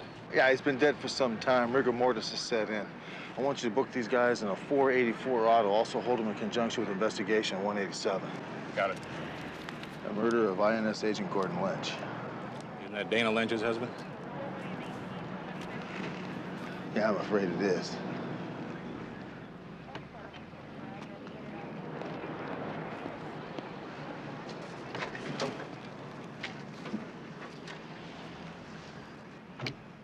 This is 1 William 156. Have Captain Devane meet me on open tack place.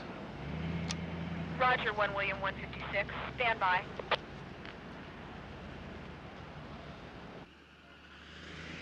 Did you get him on the radio?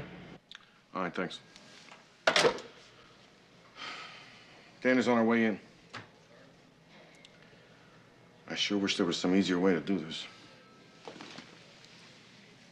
I've known Dana since the academy. I'll tell her. Okay.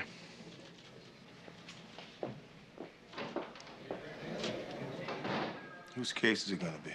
Well, Gordon was an INS agent. The FBI's gonna have jurisdiction. Charlie. I think maybe I could talk them into letting us share it, huh? I'd like to keep this one in the family.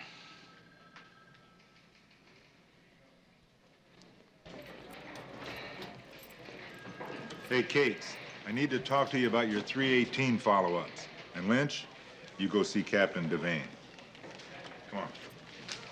I'll talk to you later. Yeah.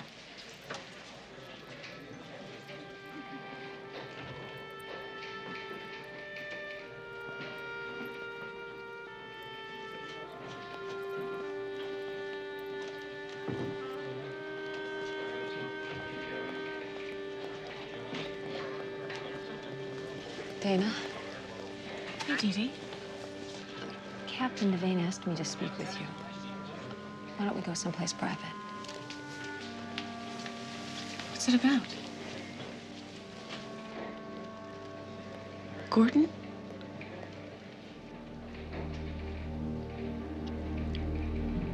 Has Gordon been hurt?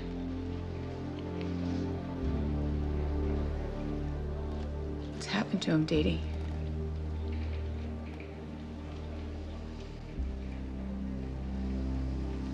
Is he dead? He was shot sometime last night.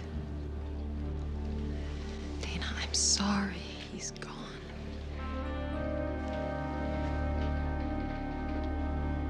Okay, the coroner says Gordon was murdered about 10 o'clock last night. Now, if he was working the garment district like you say, how did he wind up at the First Street Bridge? I don't know. He radioed in his location about 9. He didn't mention what he was doing there. Now, Gordon was investigating a company by the name of A1 Employment? They're day labor brokers. They supply workers to the garment makers. Gordon suspected A1 was tied into a Coyote pipeline, but he didn't know how. Well, this list of companies that A1 supplied to, half of them have check marks and dates next to them. What does that mean? Gordon pulled surprise inspections on those companies. He was hoping to find illegals that A1 had passed off to its clients. Maybe he found something at one of the companies that got him killed. Maybe, but I have a hard time believing anyone got the drop on Gordon Lynch. He was the best new agent I'd worked with in years. Tell me, is there anything else you can think of that might help us with our investigation? Last night, our radio dispatcher got a call from an Officer Ellis with the Vernon Police Department. He said he wanted Gordon's location for a meet. Said he had some hot info. What time was that? About 9:30 last night. I checked with Vernon PD this morning. They don't have an Officer Ellis.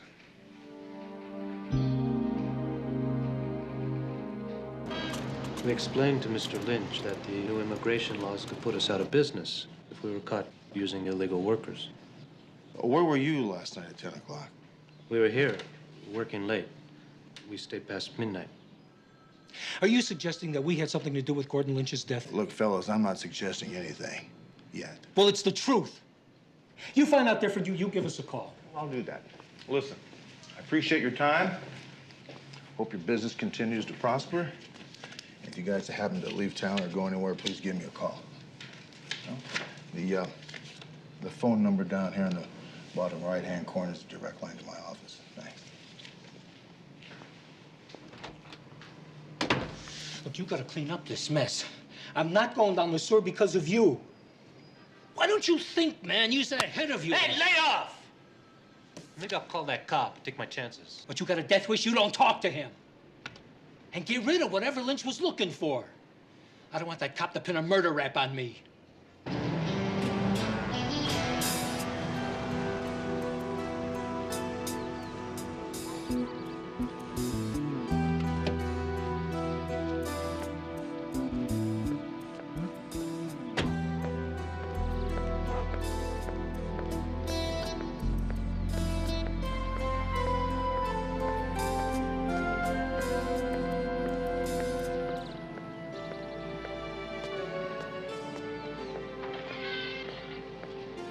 Hi, Glenn. How old was he, 35? That's right, 35, something like that. Really young. At least they didn't have any kids. Hi. Hi. How's she doing? She's really hurting. She's taking it real rough. You know, I kind of wish you'd talk to her. I mean, you're the only one who really knows what she's going through. Yeah. Thanks. Thank you.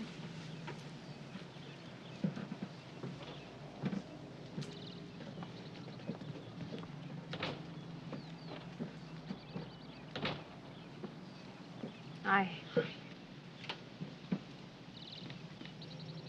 How you doing? I feel numb. Like I've been hit by a Mack truck. Yeah, it's to be expected. It takes time. Captain Devane said that your husband was a cop and that he was killed in the line of duty. Mm-hmm. Same with Stephen. He died about 6 years ago, I guess. I thought I'd gotten over that. I guess it's something you don't ever really get over. You just kind of carry it around inside, you know? After a while, it's not so bad. I'm here for you if you need me. Thank you.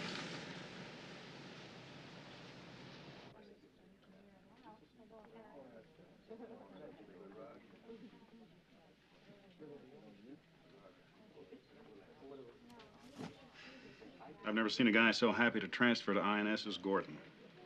How long was he in the Border Patrol? 6 long years.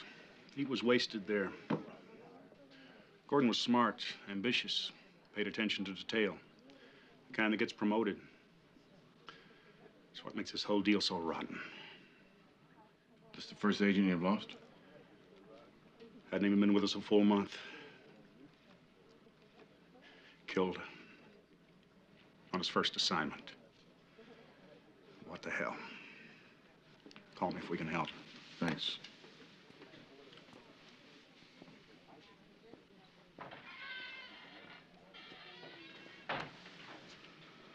You know, I wish we had something, a lead or something we could tell Dana. So do I. I didn't really get a chance to know Gordon very well, but he seemed like a wonderful person. Yeah, he was a saint. But he made a lousy husband.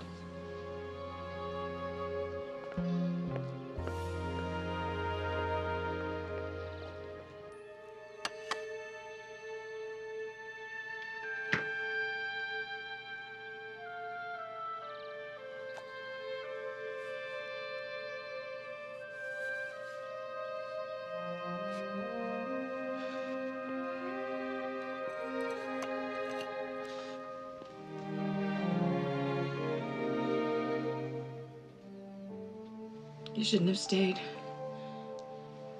Couldn't leave you like this. I'll be okay. Hey, come on. Don't go getting brave on me now, huh? I'm your partner. Come on, let it go.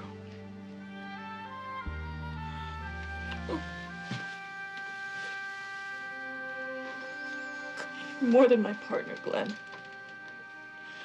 You're all I've got.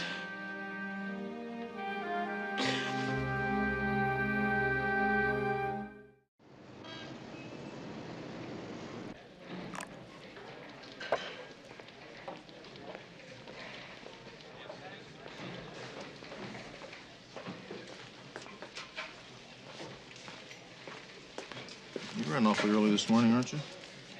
Oh, I just figured I'd get down to business. You know, I hate to feel like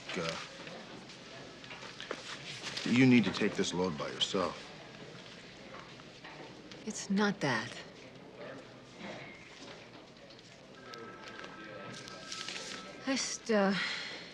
I didn't sleep very well last night, so I just thought I'd come in and try to take care of this case early, you know.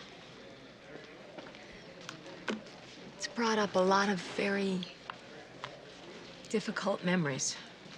I understand that. You could have called me, though. I know. Thanks. All right, what'd you find on the A1 unemployment? Well, Rojas and Chavez are guilty of something. What? I don't know. Yeah, well, I've been sitting here checking through our files, trying to find anything on their clients that might be able to tie them into Gordon's death. Well, that's a good idea. I'm going to visit the last company Gordon pulled an inspection on and work my way back to the first. It's gonna take a long time. You got a better idea? No, it's just that I think the sooner we get this case figured out, the better off Dana's gonna be.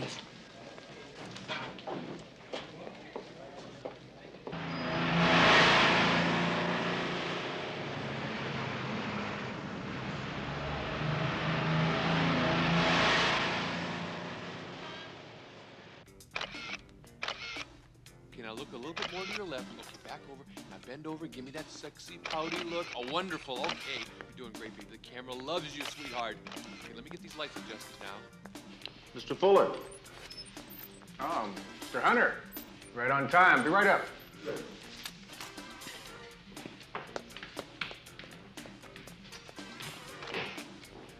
How you doing? Fine, thanks. Like to meet her? Right after we have a small chat. To the right here. Mr. Hunter, we're down this way. Oh. You wouldn't happen to be the Mr. Christopher, would you? No, I wish. No, I'm just a hired hand. You see this? This is the Mr. Christopher. Computerized design plotter, model 6100. 5 years ago, Mr. Hunter, this company hired me to open this plant. They gave me 20 employees. Now, I'm proud to say that we have nearly 1,000 in various shops around L.A. My office is this way. Gordon Lynch of the INS pulled a surprise investigation here about 3 days or so ago. Did he happen to hit you with any citation? No, we passed with flying colors, but that was just a partial inspection. What do you mean partial? Well, all he really wanted was the citizenship papers of any workers that were sent over here by A1 employment. Let me tell you why. No, I just figured that A1 must be playing fast and loose with the new immigration laws. So the next day, I just pulled the plug on them. You think that they might have been trying to slide some illegals in on you? Oh, I don't know, but I do know the times have changed.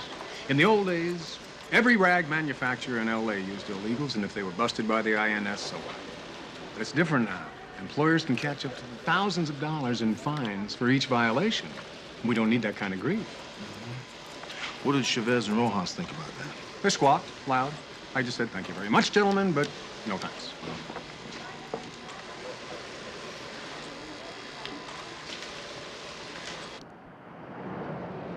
Sergeant McCall?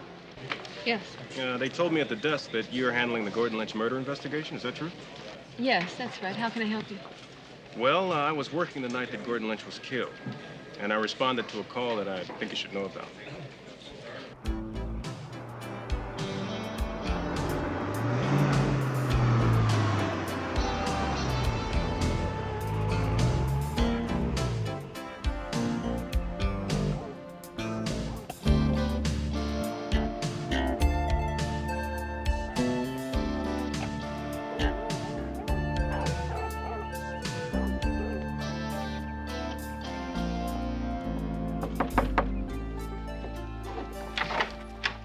Robert Goodman? Yes? Sergeant Dee Dee McCall, homicide? I just need to ask you a few questions, Mr. Goodman.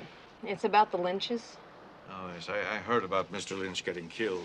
The sheriff's department said that you phoned them about a disturbance at their home night before last. Yeah, that's right. Well, they were fighting like cats and dogs. I was worried about Mrs. Lynch. Well, the deputies say that when they arrived at the house, there was no one home. Are you sure that it was the Lynches you heard arguing? Yes, ma'am. A few minutes after I called the cops, Mr. Lynch got in the car and drove away, and a little bit after that, Mrs. Lynch did the same. Certain about that? All my faculties are in perfect working order. How often did you hear them arguing? Oh, look, Sergeant, I don't like squealing on my neighbors. But if I do, shouldn't you at least take me out to lunch?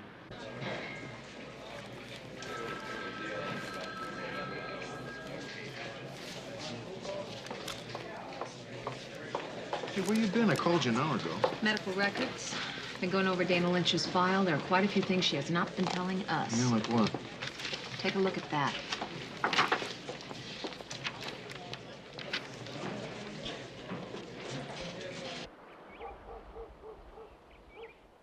I'm glad you stopped by. I was gonna give you a call this evening.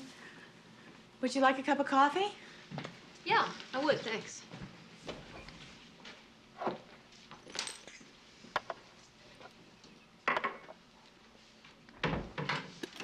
Dana, I have to ask you some personal questions about the kind of marriage that you and Gordon had together. It was kind of stormy, wasn't it?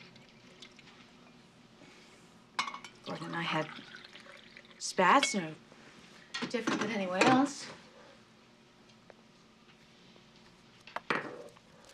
The sheriff's department has been here 11 times over the last 3 years.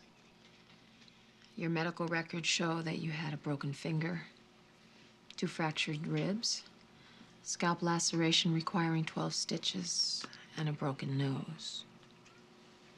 All off-duty injuries. Guess I'm just sort of accident prone. Dana, we've both seen this pattern of violence before. Gordon was beating you, wasn't he?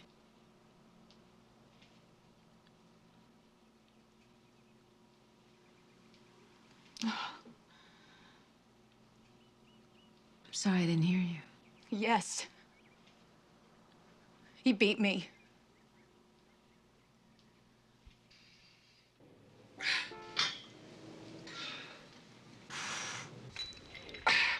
I never pried into Dana's personal life. I don't know what was going on between her and Gordon. Oh, come on, Glenn, don't give me that. You spend 8 hours a day in the same patrol car with the girl. You know what the hell's going on. It was none of my business, all right? And when she was too beat up to come to work, you arranged for her to take some special days off. You even carried a workload for her. All right, I helped her out. So what? How long had Gordon been beating her up? From the time she got out of the academy and became a patrol cop. He was jealous.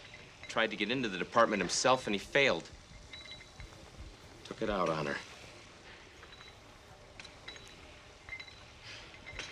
Gordon said that I lorded it over him. That I made the police force and he didn't. He would get angry and he would hit me.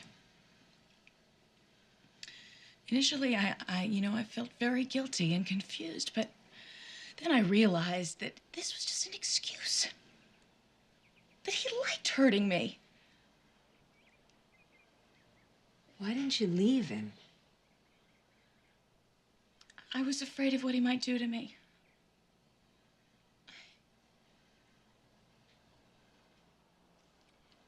You could have gone and gotten some help. Dee Dee, I'm a police officer. I'm supposed to be able to handle violence. And what if the department found out that I couldn't even handle it in my own home? I imagine that Glenn Cates was pretty upset when he found out what was going on. Did he ever make any threats against Gordon? I don't believe this. You're accusing Dana of murdering her own husband after all she's been through. Look, maybe she saw no other way out. Maybe she had to kill him. You know, if I said something like that about McCall, you'd deck me. That may be true, Glenn, but I still need some answers. The night Gordon was murdered, Dana and I met at the pit stop for drinks. She was with me all evening. Are you sure about that? Yeah, I am sure about that. You know, instead of accusing Dana of all this, why don't you get up off your butt and find out who the real killer is?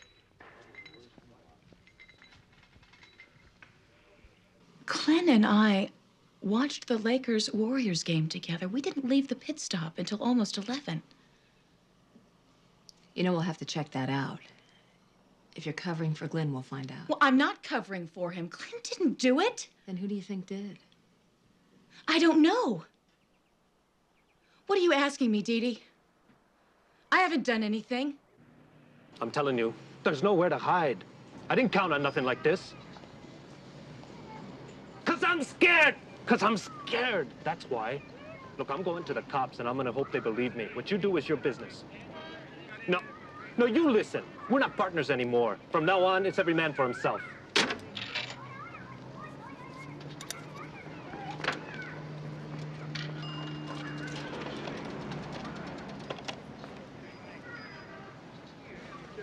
Hey, give me a homicide.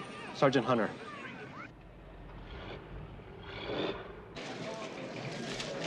Sergeant Hunter, you got a hot one. Mr. Augustine Rojas wants to meet with you. Said he knows who killed Gordon Lynch. Said he'd be at this address.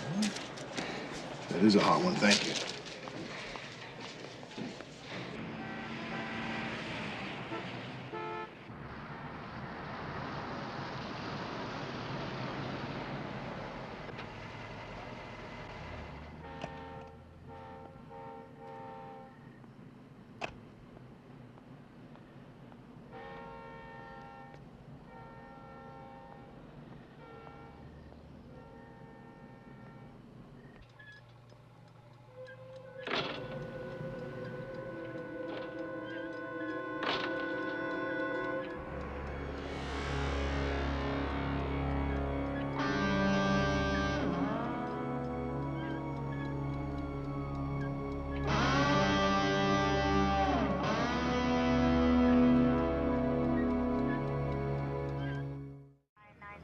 2 days ago, I overheard Augustine talking to Lynch on the phone. That they set up a meet for that night.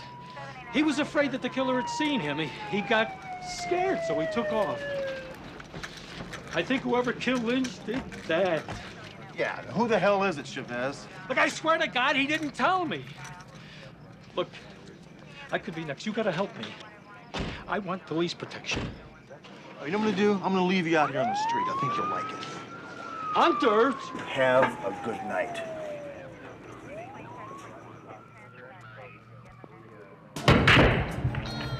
Did you see this couple here the night of the Lakers-Warriors game? It was 2 nights ago. No, but the place was jammed. Maybe one of the other girls waited on them. You want me to ask around? Yeah, would you please? Sure. Thank you.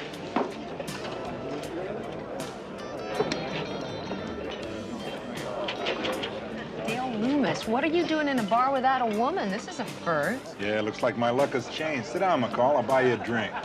Thanks, I'll take a club soda. All right. Sweetheart, club soda for the lady and another one of these for me. So, what have you been doing with yourself, McCall? I'm working the Gordon Lynch murder. Oh, yeah. Too bad about Dana. She's a fine person. You know, Dale, if there's anything that you might be able to tell me on it, it certainly would help. What is this? IAD investigation? Could be. Well, it's not worth repeating, really. You know how rumors get started about male and female partners. Yeah, I know. So what happened? A couple of weeks ago, 2 officers were in the locker room telling jokes, being kind of raunchy. You know how guys get sometimes. Well, anyway, one of them made some cracks about Dana. Glenn Cates walked in, got an earful, and he just came unwrapped. Went for the guy. I had to break him apart before World War III broke out. Sergeant McCall. Yes. Linda said I should talk to you. Yeah. Why don't we speak over there? Sure. Thanks for the tip, Dale. Don't have too many of those. Medicinal purposes.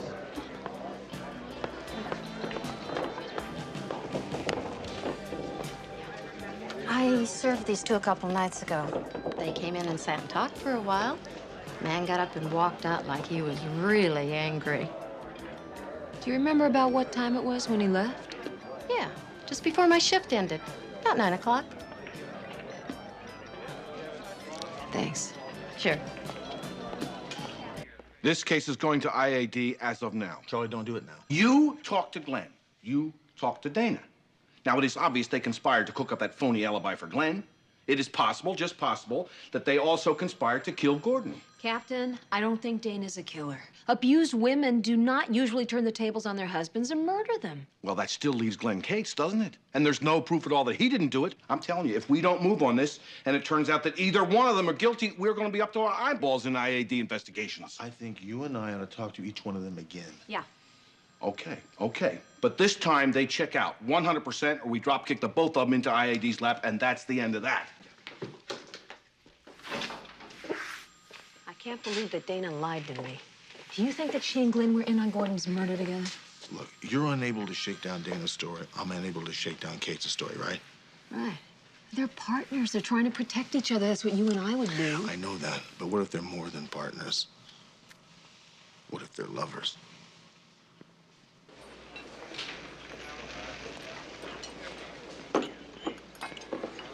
Thank you. I never should have called Glenn that night. But I had to talk to someone. Glenn said that he left the pit at 9 o'clock. Where'd he go? He said he went home. You think he was telling the truth? Why would he lie to me? The question is, why did you lie to me? Did you lie so that you could give Glenn an alibi? So that we wouldn't have to find out where he really was that night? Dana, do you think that Glenn killed your husband?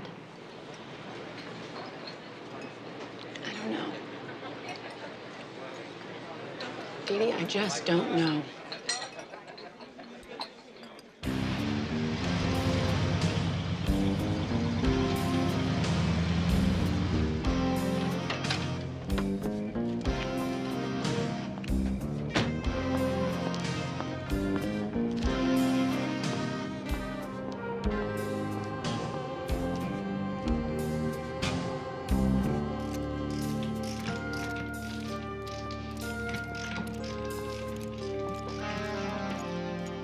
Hi, Glenn. Hi. It's a beauty. You do good work. Thanks. You into classic rods? You know, I checked your alibi the night Gordon was murdered. You left the pit stop at 9 o'clock, not 11. Where'd you go? Right here. Worked on the car a couple hours. I don't think so. You met Dana at the pit stop. That's when she told you that Gordon had been beating her. You left angry. You contacted the INS to find a location on Gordon. And you went to the First Street Bridge and you killed him. You want to run that one by me again? I think you killed Gordon, Glenn.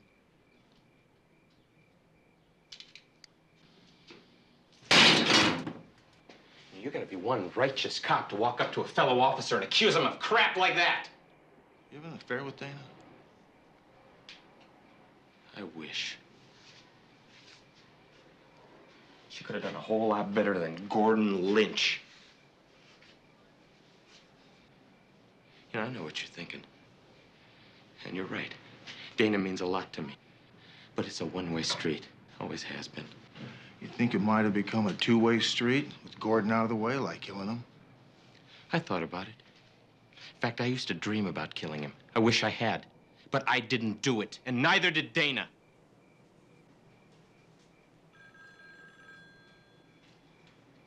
Can I get that? Yeah. Thanks.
Okay, come on. Thunder, this is stupid. What kind of case do you have against me? Boot prints that don't prove anything. It proves you were there the night Gordon was killed. Take the watch off. Come on. I did not kill Gordon Lynch. That's it. Oh, Glenn. You better get yourself an attorney.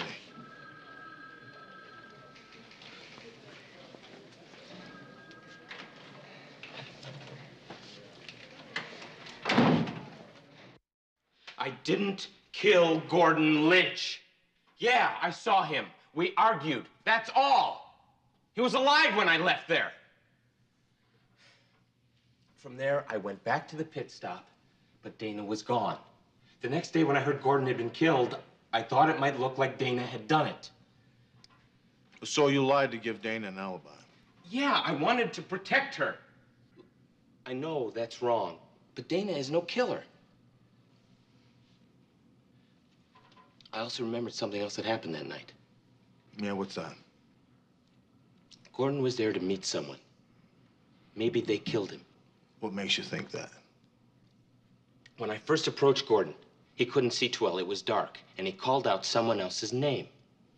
What was the name? Chavez. 1 William 156, be advised. 1 William 134 reports Carmelo Chavez not in the A1 employment office.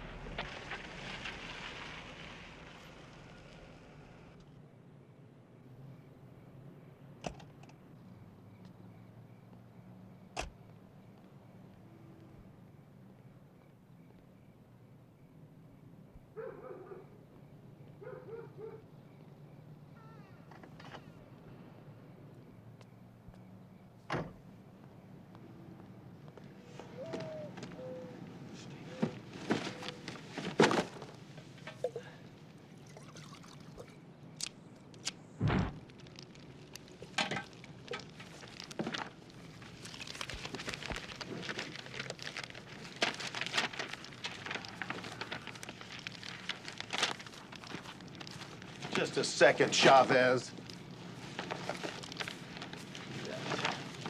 You lied to me. You said it was Rojas that met Lynch at the bridge. It was you, wasn't it? I was helping Gordon Lynch with his investigation. Look, I found out that Augustine had another partner. They were using A1 as a cover to smuggle illegals into the country. They made it look as if I was behind it. I confronted Augustine. He got scared and he decided to turn himself in. That's why I met Lynch at the First Street Bridge. Look, I'm not INS. All I want is Gordon's killer. I don't know, maybe his other partner followed me and killed Lynch after I left. Why didn't you tell me this before? Because I knew you figured me for the killer. I just decided to shut up. Well, you don't believe me now, why should you believe me then? You know what I can't believe? I can't believe you don't know who the silent partner is. Look, I swear I don't know. I broke into Augustine's place trying to find it. You got the papers there, huh? Augustine forged my name on a lot of them. He was setting me up to take the fall for him.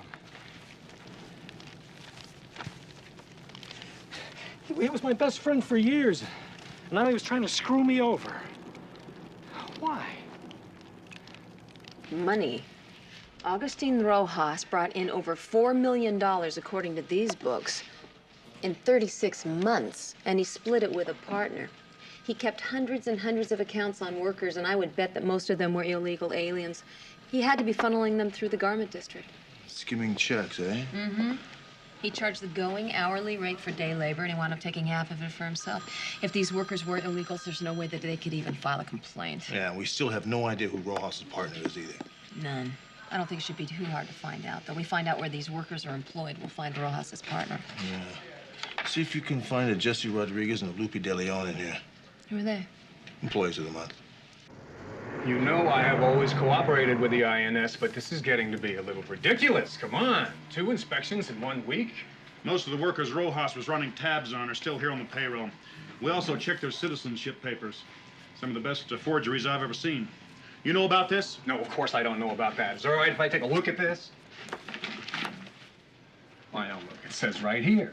Every one of these workers was supplied to us by A1 Employment. That means that either Chavez or Rojas is behind this. No, Mr. Fuller. We think that you and Rojas were the brains behind this. Rojas ran illegals into L.A., and you counterfeited their work papers in the company print shop. Why would I do something like that? Well, I think $2 million is a real good reason, don't you? You see, Mr. Fuller, we have search warrants, and we've looked at your bank accounts. We're gonna find the money. It's just a matter of time. Notify backup he took off.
You busy?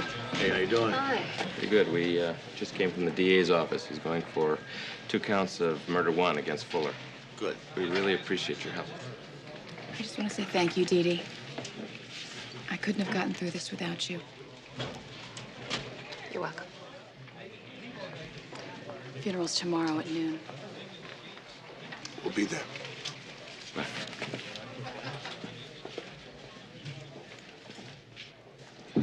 You're very lucky to be partners. Yeah, just like a couple partners I know. Well, thanks. No, I didn't mean us. Abbott and Costello. We're having a film festival at the Hurley Theater. Let's get out of here.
Tonight on Hunter. Freeze! Police! Are you sure it was the suspect you hit? This is an officer who cares about people. Would never take another human life unless it was absolutely warranted. I have to know what you were doing in the alley the night you got shot. You killed him. He tried to kill me. I had no choice.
What's taking so long? I can't hear the tumblers. Give me a whack. Sure, it's done.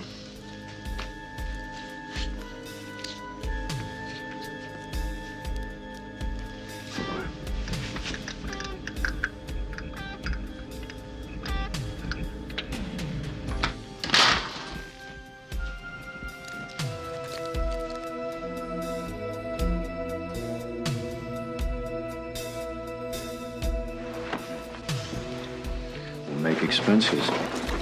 Christmas comes early. Turn. There's a breaking ball for a strike on one. Lonnie hitting .265 with 6 homers, 40 runs batted in. He's in the leadoff spot for only the second time in the last few months. The pitch is a fastball over again. 0-2. The reason he's leading off is that Willie Wilson has been struggling as the leadoff man. The pitch is a fastball over. Hey! To take off. Hey! Hold it right there! The on-deck circle. The 0-2 to Smith. Stop! At the plate.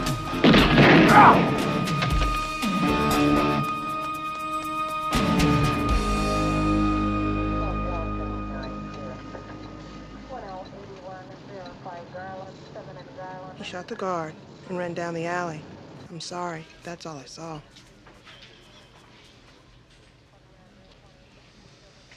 Okay, thanks a lot.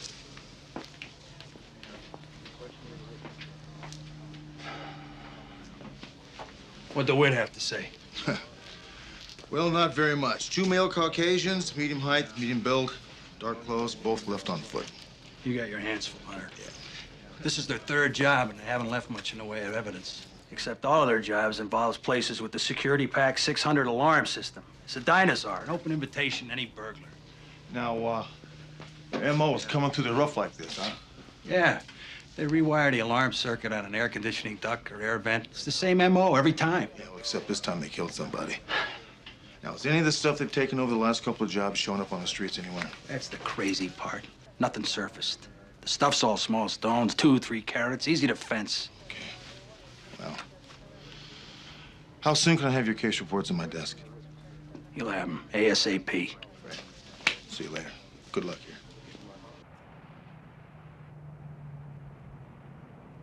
There's over 500 stores in Southern California using the Security Pack 600 security system. 57 of those stores are jewelry stores. Well, why are we concentrating on the Security Pack 600 system? The Security Pack 600 system is an antiquated system. It's easily bypassed. Well, we certainly can't cover 57 jewelry stores. We don't have to. So far, the burglaries have only been occurring in 2 neighborhoods. Now, they're moving west toward Rampart Division, and in that area, there are only 8 jewelry stores with the Security Pack system. Well, we can handle that. Mm-hmm. When can you start? Tonight.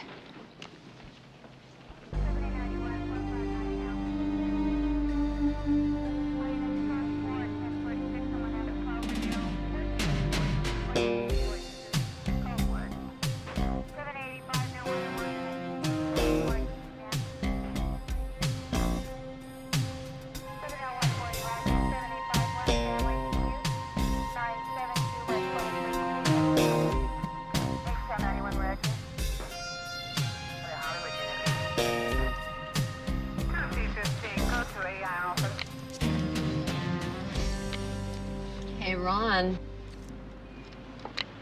I'm here. Do you have anything out front at all? Dad is my first marriage. Hey, McCall, we've been here almost a week. How many more nights we gonna wait? I don't know.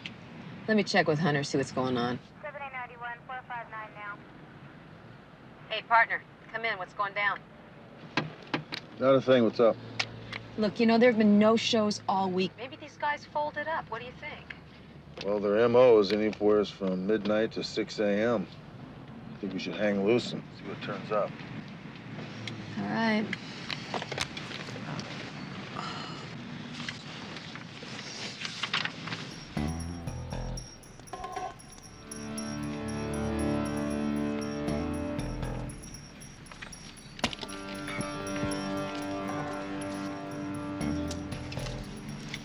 Ron, this is McCall. I've got 2 men at the back of the store. Hold your position. Roger, 57. Hunter, did you read that? Yeah, I got it.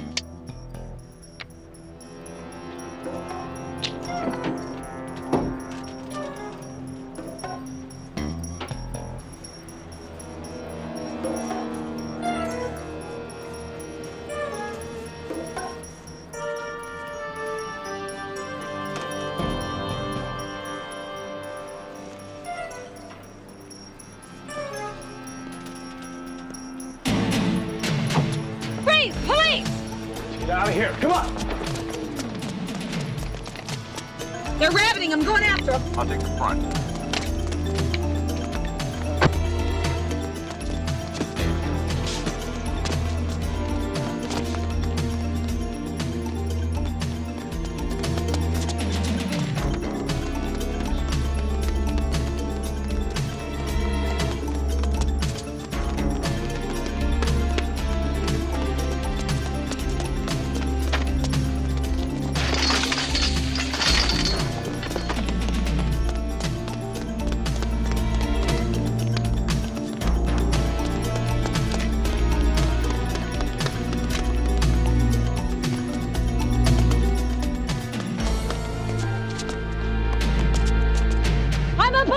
Officer!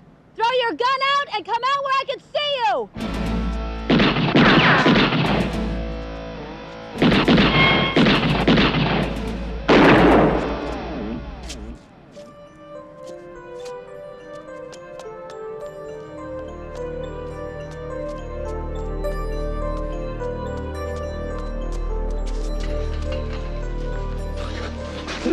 What happened?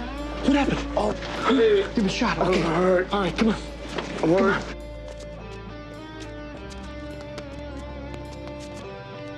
All right, listen to me. Yeah.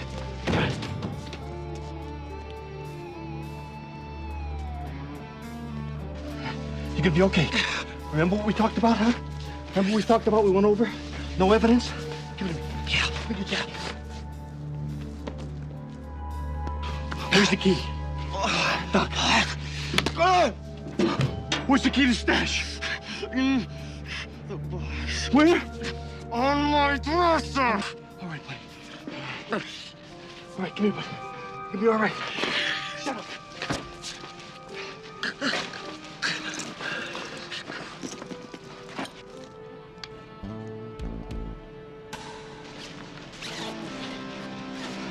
Don't tell the cops anything.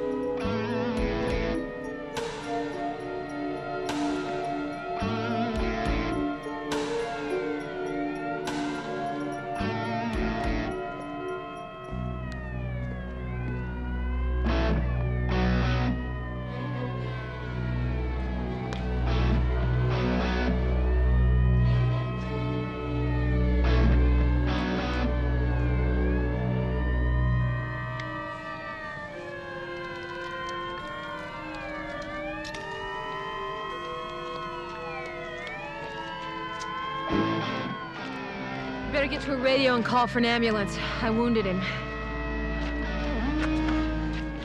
You okay? Yeah, How about him? he's breathing. What about the other guy? No, he must have got past me.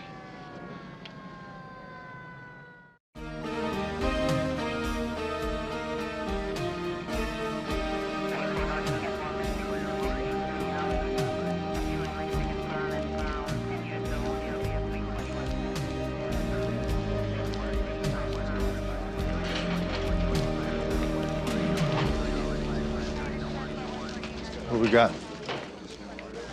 Torn this alley apart. No gun. I don't think we're gonna find it. Keep looking, it'll turn up.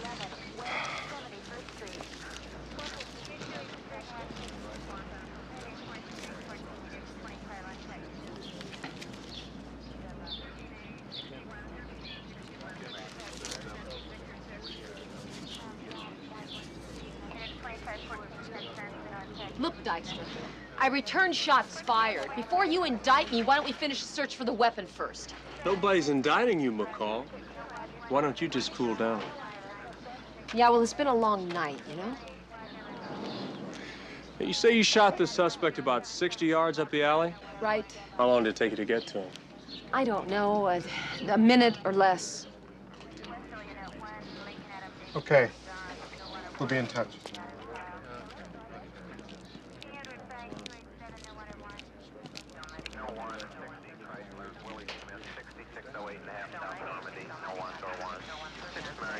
I'm going over to the hospital. If Roberts comes too, I want to be there. Call you later, huh? Yeah. Thanks. Mr. Roberts was in surgery for 3 hours. His condition's critical. We don't know if he'll make it or not. As soon as he regains consciousness, I'd like to know. I'd like to have the opportunity to tape record anything he might say. So let me know, okay?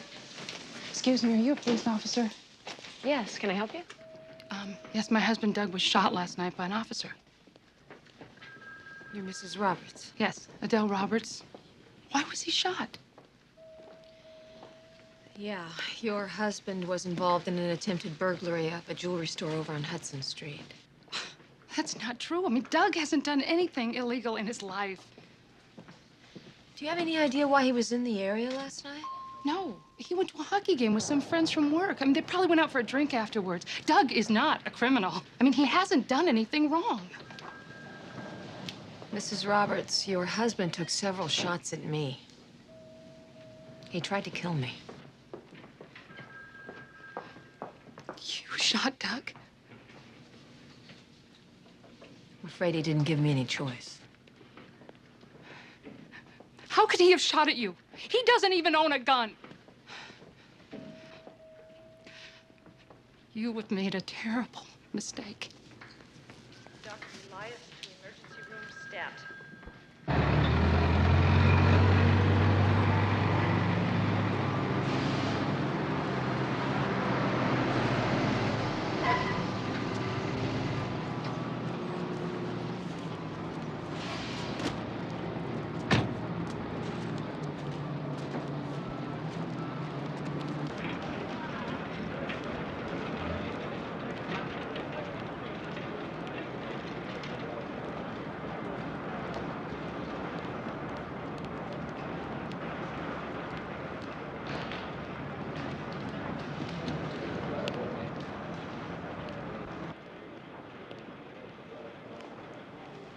Excuse me. David Lane? Yeah, what can I do for you? I'm Sergeant Hunt at PD. It's about Doug Roberts? Yeah, how'd you know? His wife called this morning. Yeah, his wife said that you and a couple other workmates accompanied him to the hockey game last night. Is that right? Yeah. What time was the game over? 9:30, 10. Where'd you go after that?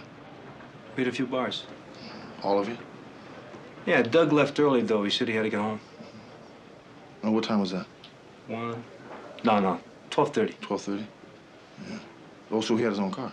Yeah, I was with Art and Brad. They dropped me off at my apartment. I see. Now, was Doug a friend of yours? Besides work, every once in a while, the boss throws a few comp tickets to go to a football game, maybe a hockey game. Shame something like this gotta happen. Yeah, it is. Can you give me the names of the other two fellows that was with you last night? Art and Brad. Let me see. There's a card. Does that help you? Oh, yeah, that's great. Thanks. Yeah, we heard about Doug. Is he gonna be okay? He's out of surgery. It's about all I know. That's good to hear. You guys good friends? Yeah, he was a bud. Crazy, but he was way cool. Yeah. Brad and I, we got him hooked on, going to hockey games, basketball games. You have any idea at all what Roberts was doing behind that jewelry store at 3:30 in the morning? Not here. Nah. Now, Lane said after the game, you guys all went out to have some drinks. Is that right? Yeah. But Roberts left early. How come? I'm not sure. You know, well, he did say he was having problems with his car. Yeah, his truck. Yeah. Yeah, right. Yeah. Wiring problem. Yeah. Wiring in the truck. Something like that. Could have broke down on him. It's pretty old. How old is it? Maybe 56, 57, something like that. Chevy. What color? Red. Okay. Appreciate it. Thanks.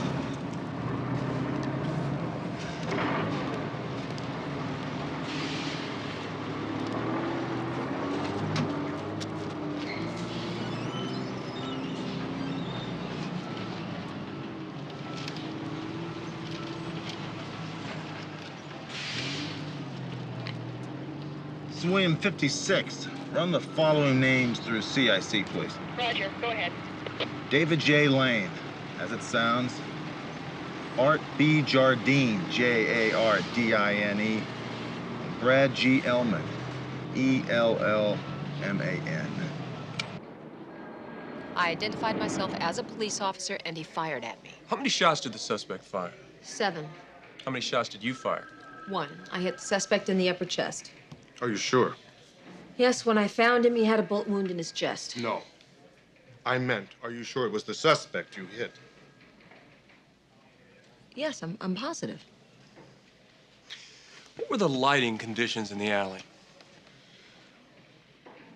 There was a street lamp some distance away, and it was rather dim.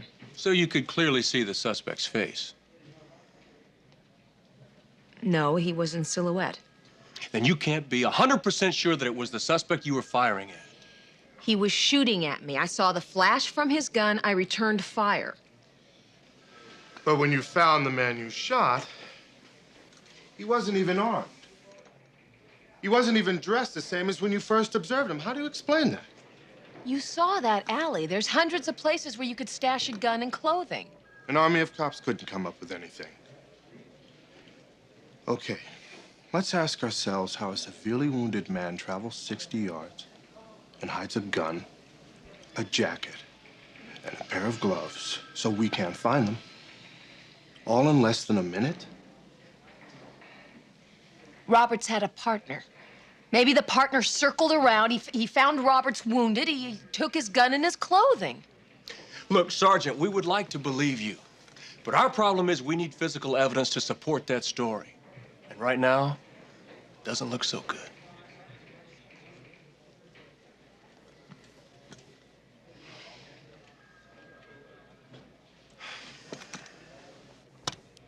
Look, I know these questions are tough. But if we don't ask him now, the DA is going to ask him later.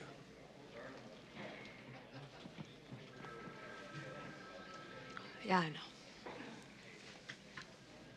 Go ahead.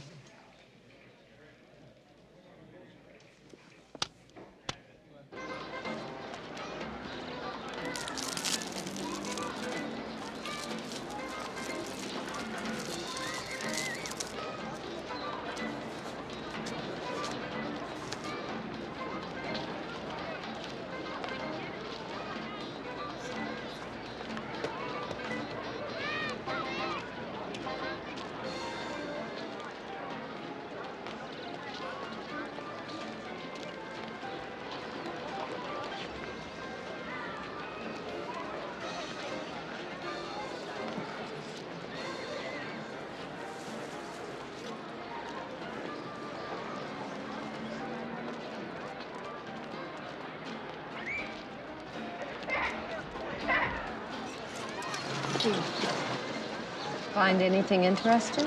The lint in my pocket is more interesting than what's on this rack. Thanks for taking the time to meet with me. For my lady of the badge, it's always a pleasure. What can I do you for?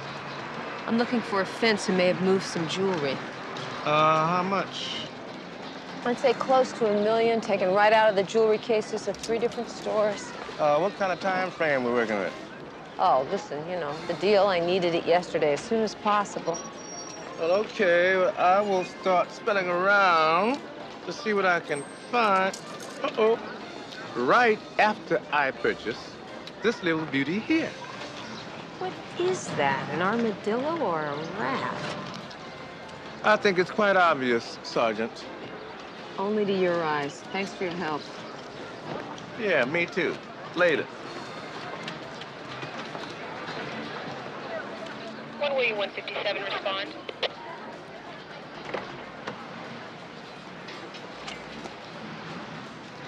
'57, go ahead. Your suspect has regained consciousness at Wilshire Memorial. Thanks for letting me know. I'm on my way. Roger.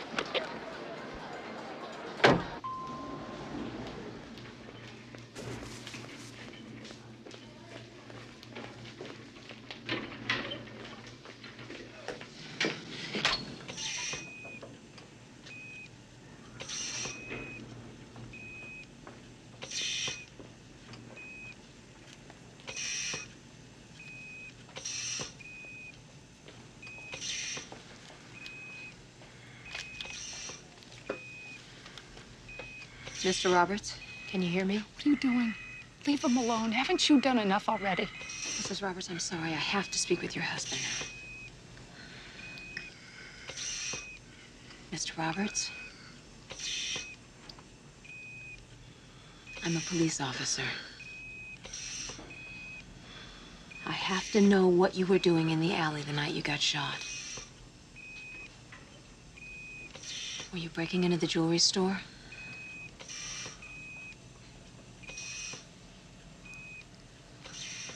I don't know what you're talking about.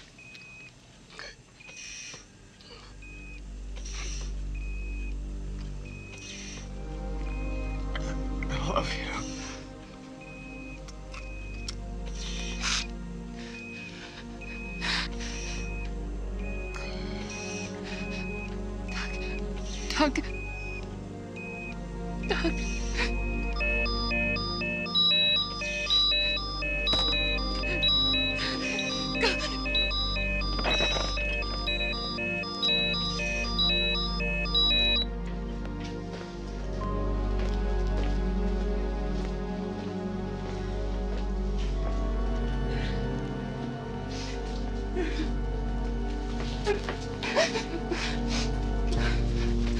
Are you satisfied now? You killed him. You're gonna pay. You're gonna get what you deserve.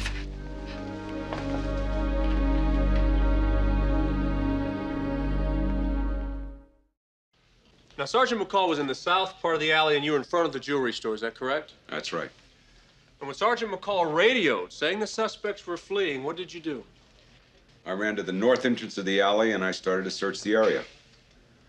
Did you happen to see any of the suspects? No, I didn't. Sergeant McCall thinks that Robert's partner doubled back in the alley after he was shot and took his gun. It's possible. Look, that area is honeycombed with alleys, residential yards. That second suspect could have disappeared a dozen different ways. There's another possibility. If one of the suspects got by you, maybe both of them escaped. What he means is, if both of them got by you, McCall could have mistaken Roberts for the suspect and shot him. Look, anything might have happened that night. But McCall was on top of her suspect from the word go. But it's like you said, anything might have happened that night. What I'm trying That's all for now, Sergeant. Thank you.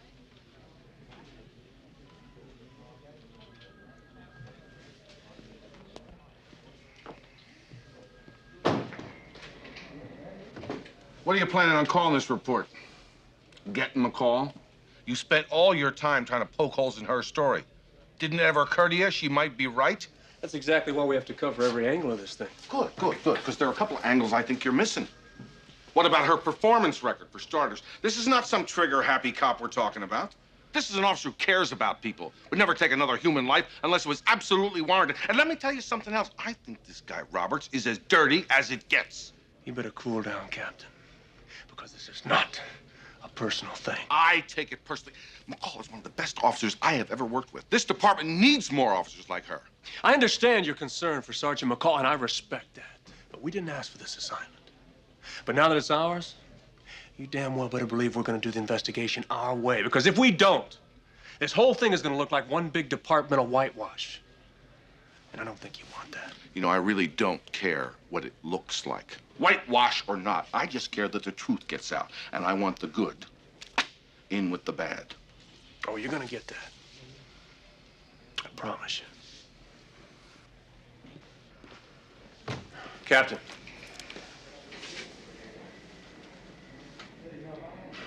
What about McCall? What about her? It's department procedure. You're gonna have to tell her eventually.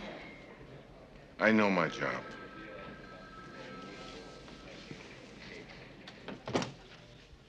Look, McCall, I am sorry, but it's not my idea. You know the way this goes. You've been reassigned to administrative duties. For how long? Until the investigation is over. Now, look, McCall, you know where I stand on this. If it was up to me, there'd be no problem, but it's not. It's up to the brass. And you know how they are. They're just covering their tails. What do you got? Okay, rundown on Lane is he's an ex-con from Miami. 4 convictions for burglary. 1985, a federal rap for transporting stolen property across the state line. What about Jardine and Elman? Jardine, well, they're small-time punks, but the only one without a record was Roberts.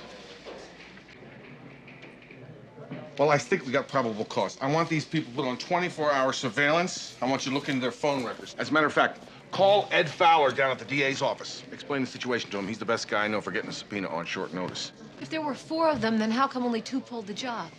Well, I think 2 pulled a job while 2 were making alibis for him. What about Robert's truck? Ah, the truck. Good point. Black and White found the truck 1 block from the jewelry store. I checked it out. The truck was rigged for an alibi. These guys thought of everything. Yeah, but they didn't plan on Roberts dying. Now I know how I was set up. Lane went back and he took Robert's gun. Right. We're gonna have to find some way to prove that. Don't worry about it. They'll blow it. Come on. Hold on a second. You're flying solo for a while. McCall's stuck at the desk until after the review board's inquiry. I'll be in touch. Oh, great.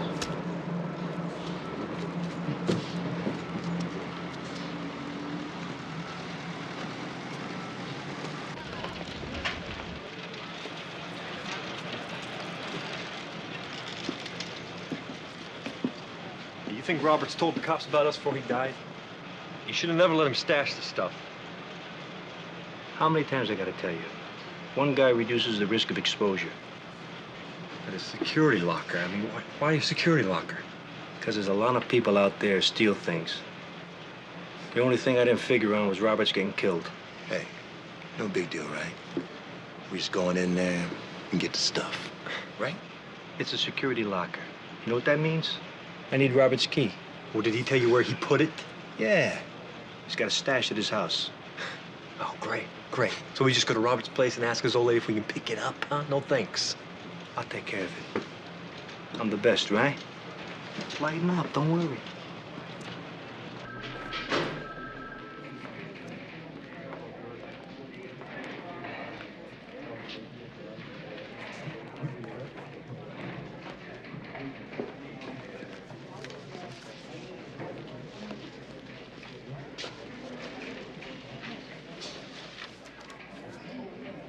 How you doing?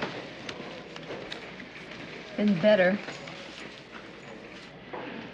You know, those guys will blow it sooner or later, believe me. Well, I hope it's sooner, because I know that sitting at this desk will drive me nuts. I can't handle it that long, you know? Yeah, I know it's been hard. I've been there. I know we don't have a lot of evidence right now on these guys, but they gotta dump this merchandise on the street sometime. I know that Roberts was involved in that burglary. I know for a fact I shot the right man.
Where's Kirby? The Caribbean. It's his first vacation the man's had in 15 years. And he wanted me to check the store to see if everything was all right. I thought that McCall was supposed to make this meeting. Yeah, but she's camping. What do you got, Sporty? Man, I got plenty of nothing. You hear me? I have made a touch with every fence I know in the city, and no one, I mean no one, has even a tiny carrot, man, of the merchandise that McCall mentioned to me. This stuff is very fensible. It's very tiny stuff. It should be on the streets by now. I know, man, but look, I have earned my Ph.D. in talking to fences. I think I let McCall down on this one, man. No, I don't think you did. No? I think you've been a very big help, Sporty. How so? Thank you very much. Wait a minute, you gonna leave me hanging like this, man? You can't leave me hanging like this now, come on. You've been a big help. Hunter, what did I find out, man? Really? Hey, Hunter, come on, man. Tell me what I found out, man, please. Hey, man, look. Give me a clue at least. Man, I'm not gonna sleep tonight.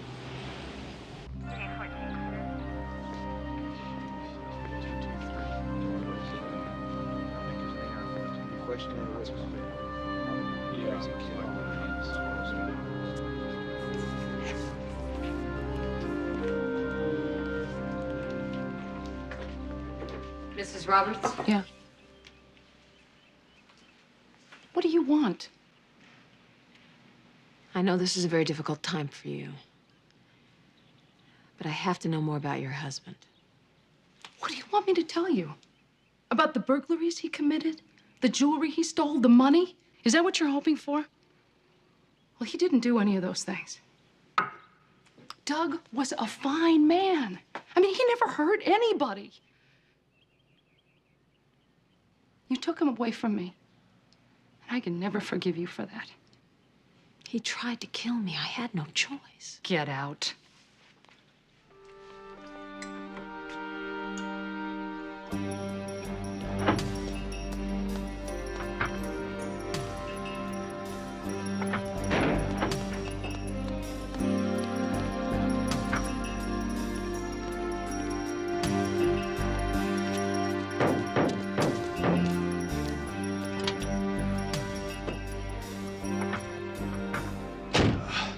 Gave me the whole sales pitch, just like I thought.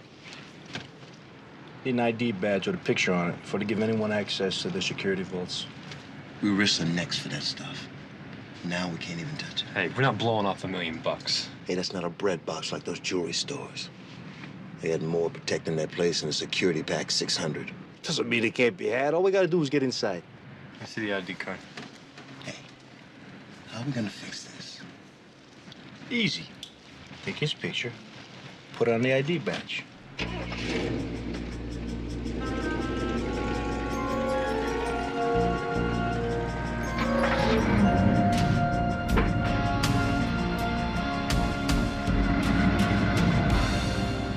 Mrs. Roberts, come right in. This is my attorney, Leonard Chadway. Pleased to meet you. Have a seat, both of you. I'm concerned, Captain, about why you called my client in for questioning. Well, of course, it has to do with our investigation of Mr. Roberts' death. We are interested in clearing up some details. We think Mrs. Roberts might be able to help us. I presume you've heard that Mrs. Roberts is bringing a legal action against Officer McCall and your department. A wrongful death suit, $20 million. No, I hadn't heard that. You will, Captain. Mrs. Roberts, we'd like to know how often your husband went out to sporting events and then stayed out till 3 or 4 in the morning. Recently, he went out quite often. Did he ever say where he was? No, and I never asked. Why not? Well, I figured it was Doug's business. I mean, he went out with some buddies for some fun. What harm is there in that? You were never concerned about where he was until that late hour, eh? Oh, come As on. Mrs. Roberts' attorney, may I ask where these questions are taking us? Yes, Counselor, you may ask, and I'll be happy to tell you. We want to know what evenings Mr. Roberts went out, the exact dates, and where he said he was going. Doug is not a robber, Captain. All right. I'll accept that. You just tell me, what were the dates he went out with David Lane? I don't remember. You don't remember. No. If you did remember, would it have any influence on this $20 million suit you're about to throw in our faces? You think this is about the money? Is that what you think? Look, he came to me about the lawsuit. All I wanted to do was to clear Doug's name. If it takes a trial to do that, then fine. But I want that verdict in every newspaper across the country. I want everybody to know that that lady cop murdered my husband. Doug couldn't get any justice when he was alive. Now maybe he can get it after he's dead.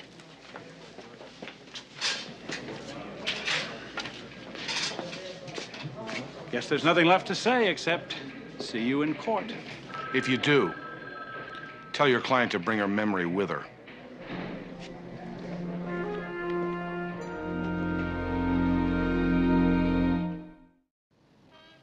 How about the jewelry? Is any of that turned up? It's not being fenced in L.A. What do you think? It's being shipped out of town? Oh, it might be, Charlie. But then again, I think Lane might just be sitting on the whole bunch trying to make a deal later on. Then he skips town and heads for parts unknown. We're still checking on the toll calls that Roberts, Lane, Jardine, and Ellman made. We might get lucky.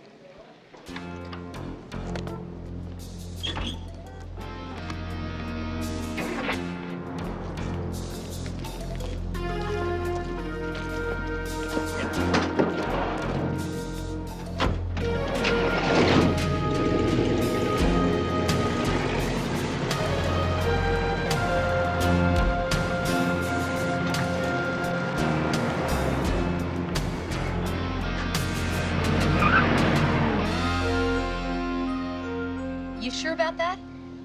Great. Okay, listen, we'll have someone there, say 15, 20 minutes. Thanks so much. Just got a phone call. This guy is the manager of Western Security, and he remembers a man matching Robert's physical description renting a private vault there about a month ago. Hunter homicide. Rick, this is Roswell. Yeah, what's up? Something's going down. They've been back here twice today. A place called Western Security. Yeah, we got it right here. Western Security. 7908 Slater Boulevard. That's right. I'm on my way. You're gonna find some jewels. Looks that way, doesn't it? Be careful. Yeah.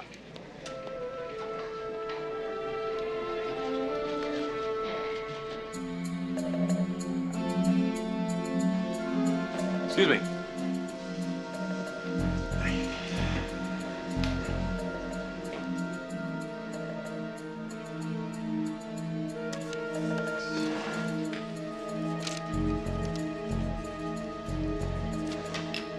Thanks.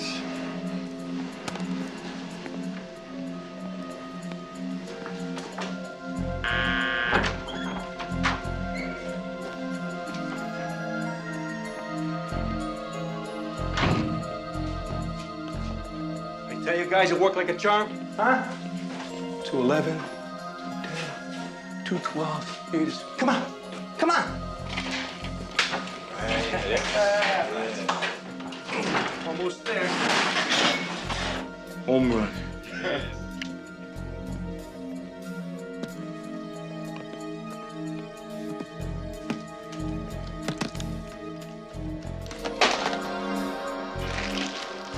No more loading trucks. All right, why don't you go to the front door? Real calm like. Check it out. Brad, can I trust you my third of the jewels? Hey. Let me clear the print. Consider it done, boss man.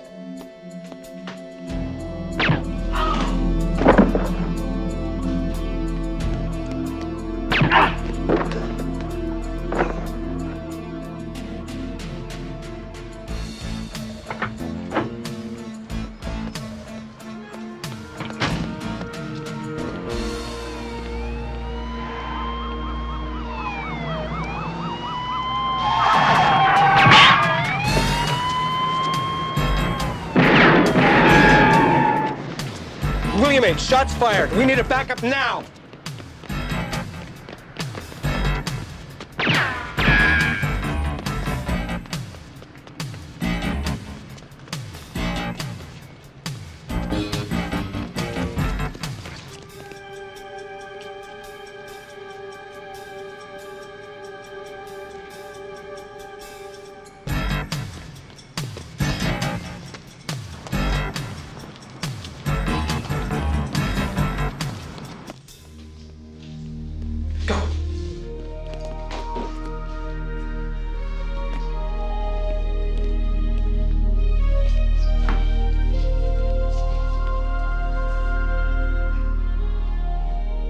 This one's a goner. This one's still breathing.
Art Jardine not only is going to pull through, he's talking to the district attorney as we speak.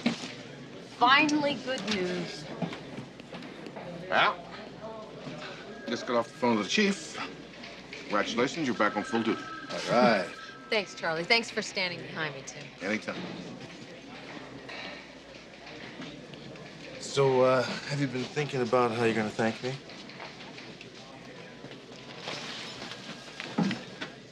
Yeah. How?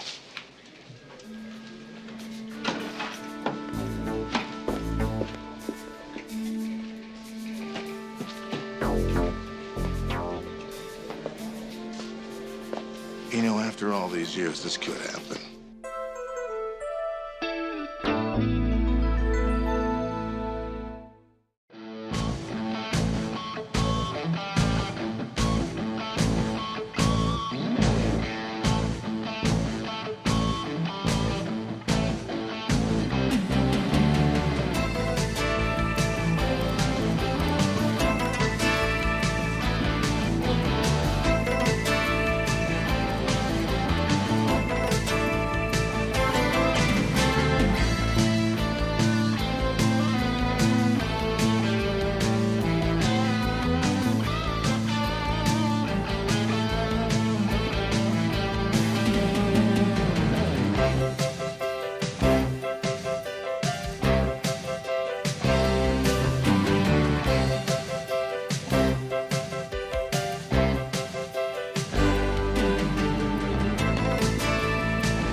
Tonight, I'm Hunter.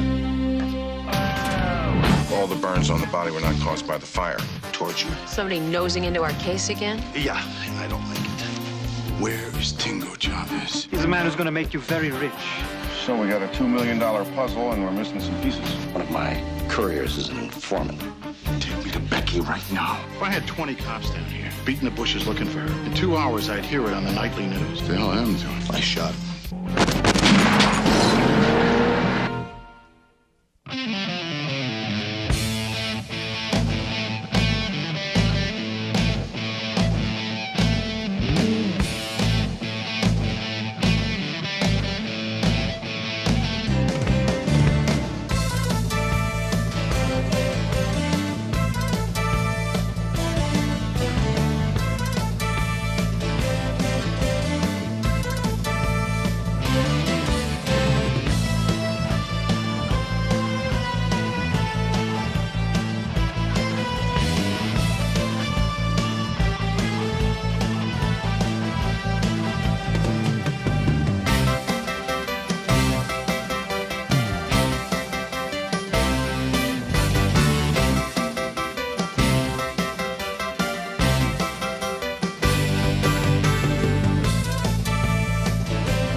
We didn't find him till this morning. He was under all the debris.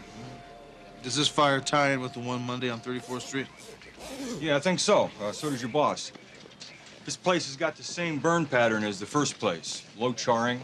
The suspect used a flammable petroleum product to put on the body again. I'm sure it was gasoline. You said my boss was Charlie Devane here? Devane? No. This guy was a lieutenant. Said he was from homicide. What was his name? Lieutenant Jack. Jack something. He was asking questions. Like what? Well, age of the victim, sex, you know. I'm sorry if I was out of line. No, you're all right. I want to ask you something. Did we ever get the ID on the first victim? No, we're working on it. Excuse me. Yeah. Sergeant Hunter, LA Homicide. Hi. You see what went on here? Sure did. I saw the dude who started it. Yeah? Yeah, he jumped in his truck and he drove off down the street. What kind of truck was that? It's one of them go-anywhere 4x4s. You know, I thought every house on the block was gonna go. You wouldn't have got the license number, would you? Hell yes. It's 2KX0715.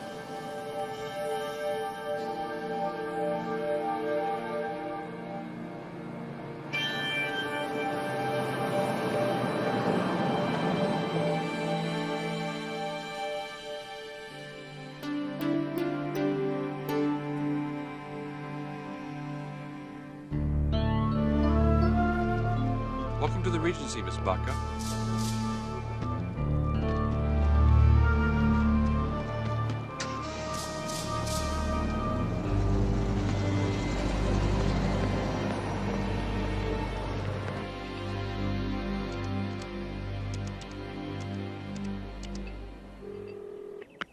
Sacramento operator, hold for your contact switchboard.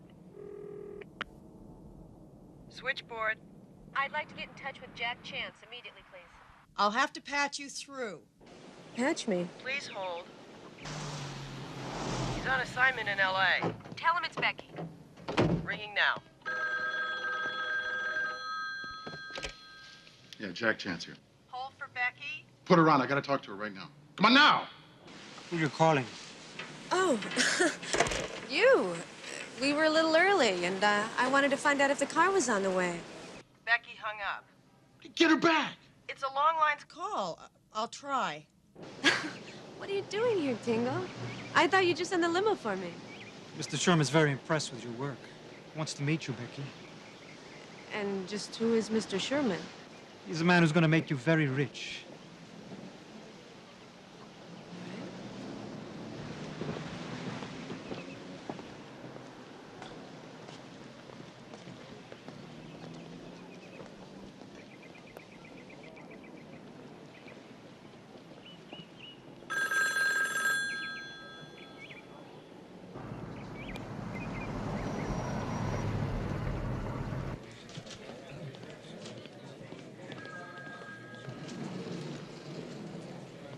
Oh, let me help. Here. Thanks. Take this. You could have made 2 trips. No, I couldn't. By the time I got out to the Roach Coach, all the really good stuff would have been gone. What is this thing, anyway? It's a file of every arson fire in L.A. over the last 4 years. Devane said there was another John Doe arson murder last night. I figured I'd check it out, see if we can tie it into a known arsonist. That's a good idea. Do me a favor. Run this license plate of a 4x4 through the DMV. See if anybody's run it in the last week or so. Be very discreet about it. Somebody nosing into our case again? Yeah, and I don't like it. Remember the battalion chief at the 34th Street fire? He said there was a detective snooping around there. We couldn't identify him. Well, he's back again. So what do you think, FBI? He could be anybody. I don't know who he is. He's on my case. I don't like it. Anyway, when you get a rundown on this number here, give me a call. Okay. Oh, wait a second. Did you get an ID on this morning's victim? No, like your Danish shoes. Burned beyond recognition. See you later.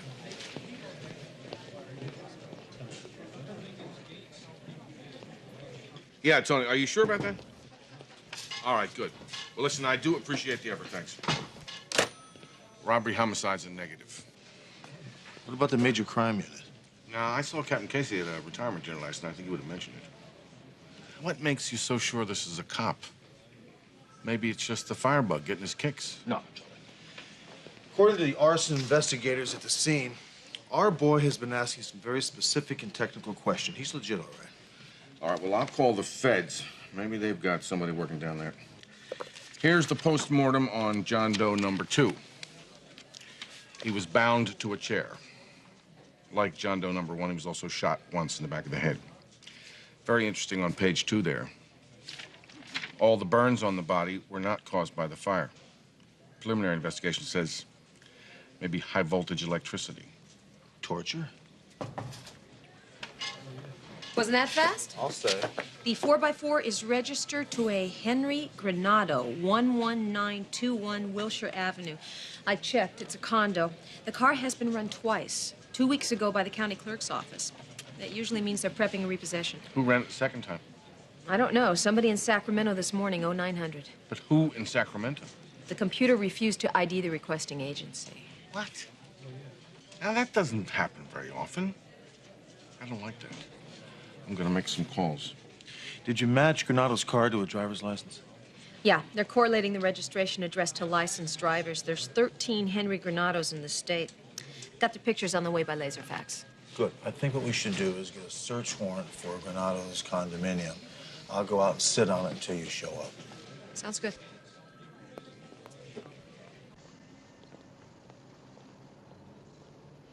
I think he's definitely Hispanic. Can you tell how old he is? Well, I'm not even going to be positive even when I'm finished, but I'd say he's probably in his mid-30s. How soon can you have this guy together? We got another one this morning, same MO. Well, I'm not real sure about the hair, but the face is pretty close.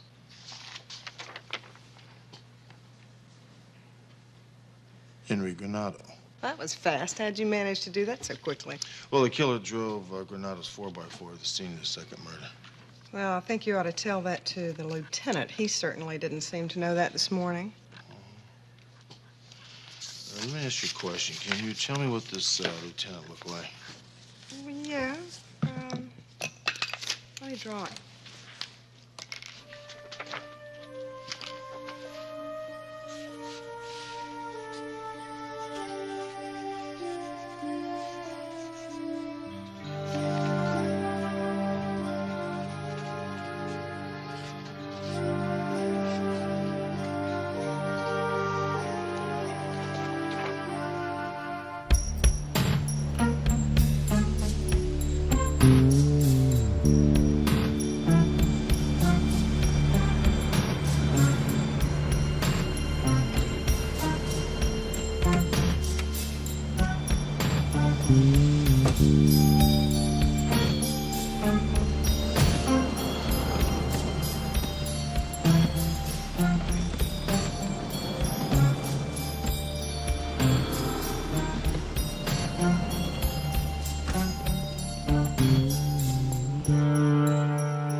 Becky.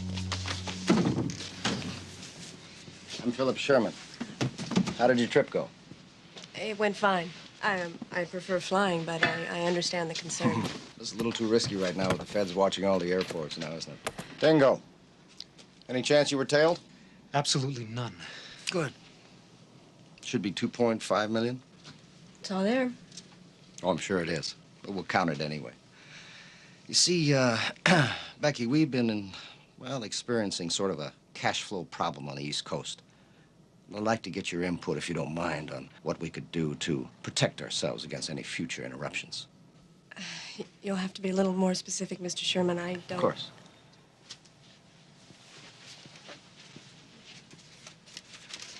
Let's see. 2 weeks ago, we lost $1.5 million when it arrived in Miami. Now, you and Mr. Granado. Yes, Granado transported it there. Now, 6 hours after you turned it over, the feds arrested my people and confiscated the cash. Why didn't you tell me? I mean, hey, everything went fine. We followed Tingo's instructions to the letter. You ask Henry. Oh, I have. Believe me, I have. A week later, we lost $1 million in Fort Lauderdale. Now, you and your husband moved the money that time. Is that correct? Hey, wait a minute. a minute. Now, you're accusing us of something that happened thousands of miles away. Hell, we could have been back in L.A. by then. You know what? That's exactly what your husband said. Right up to the end.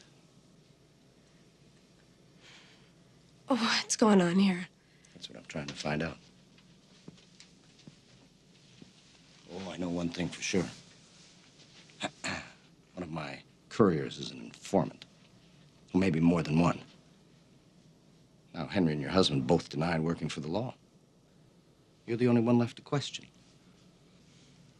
Phoenix and Tucson and San Diego?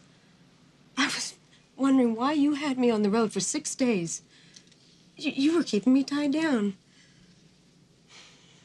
Where are they? You know what, sweetheart? I would suggest that you concentrate on saving your own skin. Now, are you working for the cops, Mrs. Baca? You are crazy.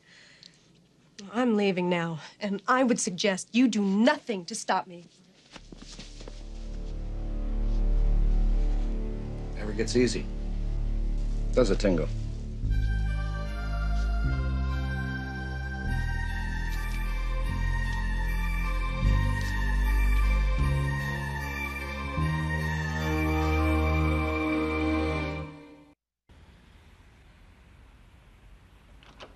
Hey, McCall! I'm in here. Hi. There's suitcases, a money counter, and some clothes in the closet, not much else. This apartment has 2 spaces assigned to it in the garage. There's nothing there. And there's no 4x4 out on the street. Manager said Granado had a couple living with him, Becky and Dave Baca. And my guess is they left in a hurry, and probably a few days ago. This coffee's pretty moldy. What'd the manager say about Granado? Said it was pretty secretive, kept to himself, didn't say too much. He leased this place out for $1,800 a month, paid cash. Let's go check the rest of the place out. Come on.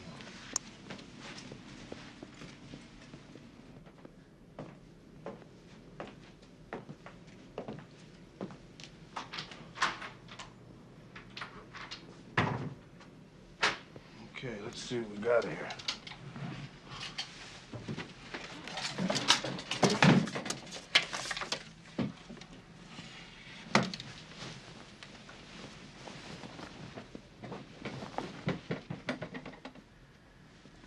Got anything?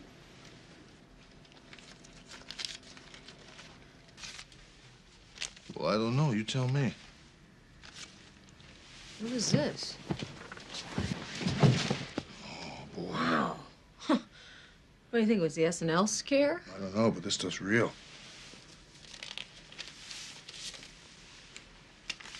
Huh. Well, check this out. That's Granado. That must be John Doe number 2, huh? Mm-hmm. Question is, where's his wife?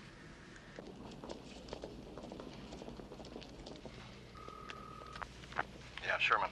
The cops just got a search warrant for Granado's condo. Relax, read the affidavit. Does it mention anything about an informant? No. It appears to be a routine follow-up to a murder investigation. They're looking for a suspect. Everything's fine, right? Stop by. Got a little something special for you.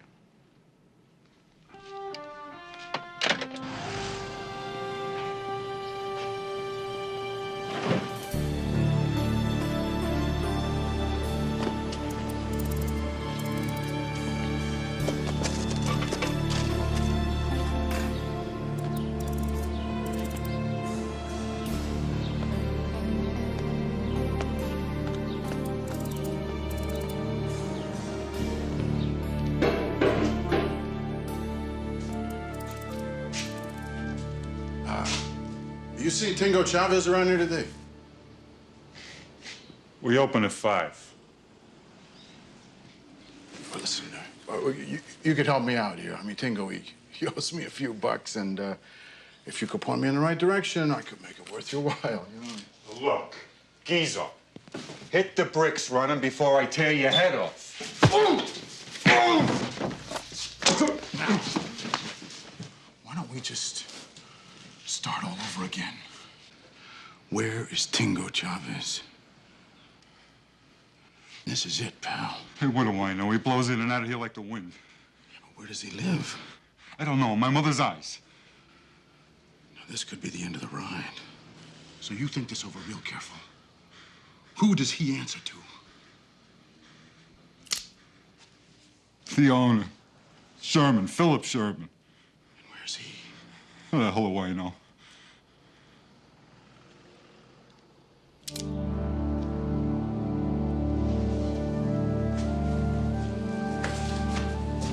Thanks.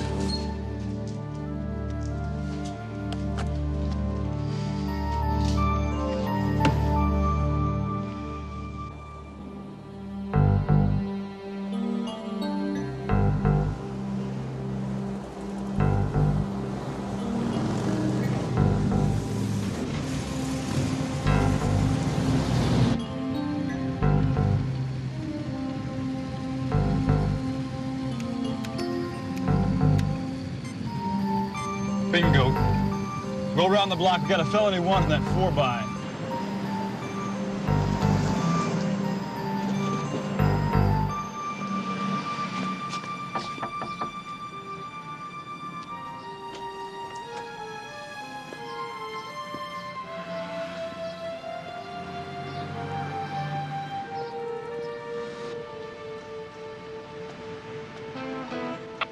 William 156, code 1.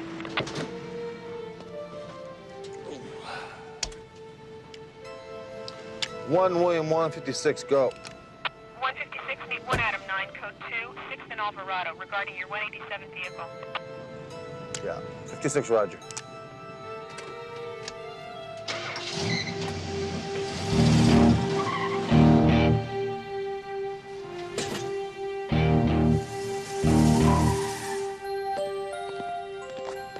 Sergeant Hunter was the affiant on the warrant.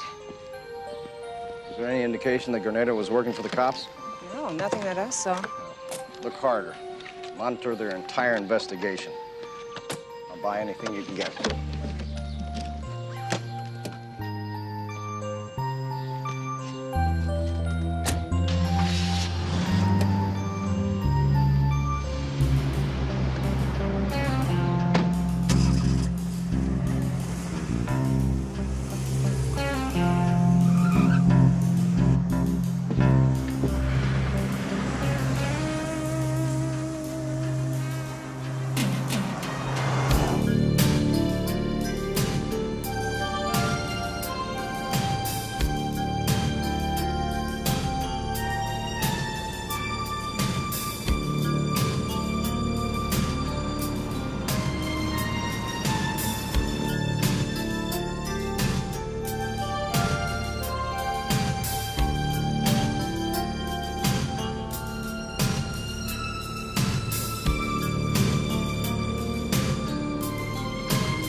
There's no backup. Everyone's tied up with a barricaded suspect on Wilshire. Yeah, I heard all about that. Where is he? Motel down the way. He met 2 guys, loaded some suitcases in the 4x, went back inside. Where's your partner? He's down there with a rover, keeping an eye on the motel. Okay. You guys take the alley. I'll go through the front and try to get to these guys before they hit their cars, okay? 1 Adam 19. The driver's out of the room and he's getting into the 4x4. This is it. Get going. Remember, south into the alley behind the motel.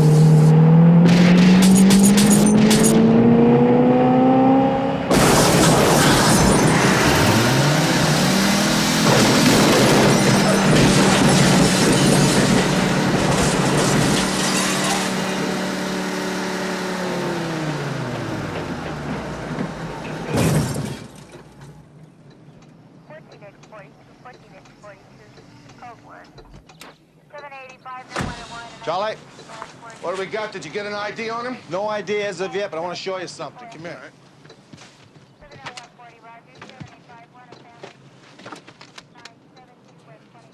That's the sign of the cross. Madre tattoo. Marielito. Yeah, Cuban. That's what it looks like to me. Come here, I'll show you something else.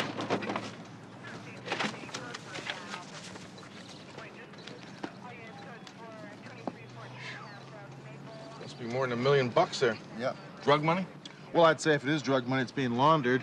The two mules who were handling it took off and heard the gunfire. So we got a $2 million puzzle, and we're missing some pieces. Yeah. I think we got one more piece of the puzzle to take a look at it, huh? Let's go. Bill, take the money.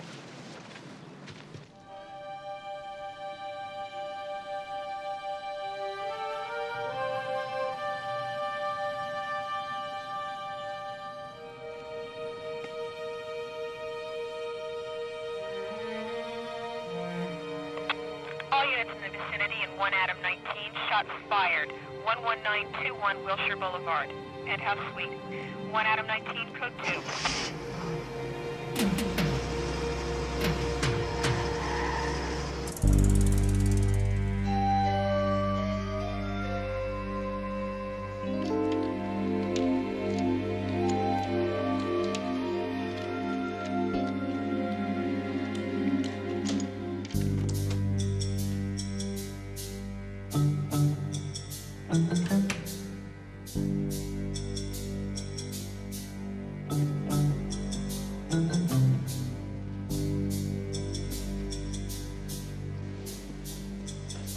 Don't even flinch.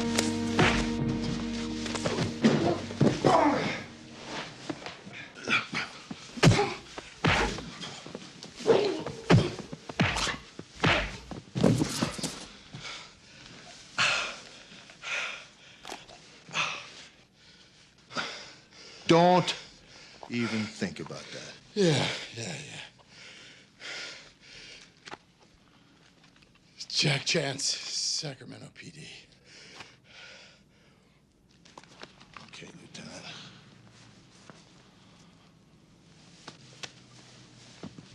Okay. Now, want to tell me about your friends?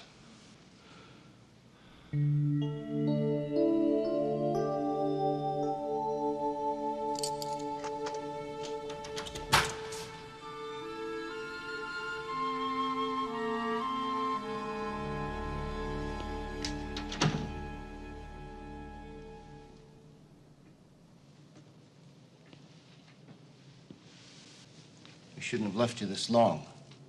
But Tingo got held up. He was caught with another $2 million. Would you like to tell me how they found out? I don't know. You don't know. You really don't know. You see something? You see these batteries? Huh?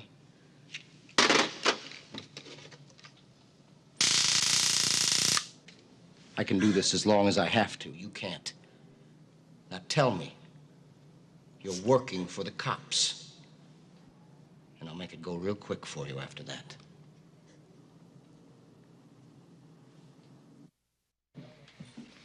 How long you been in town, Lieutenant? Not long. Listen, Captain, I'd like to apologize for going around with your Sergeant Hunter here. Why don't we just call tonight a wash? I'll go home. Sit down. You're not going anywhere till I find the truth. So sit down.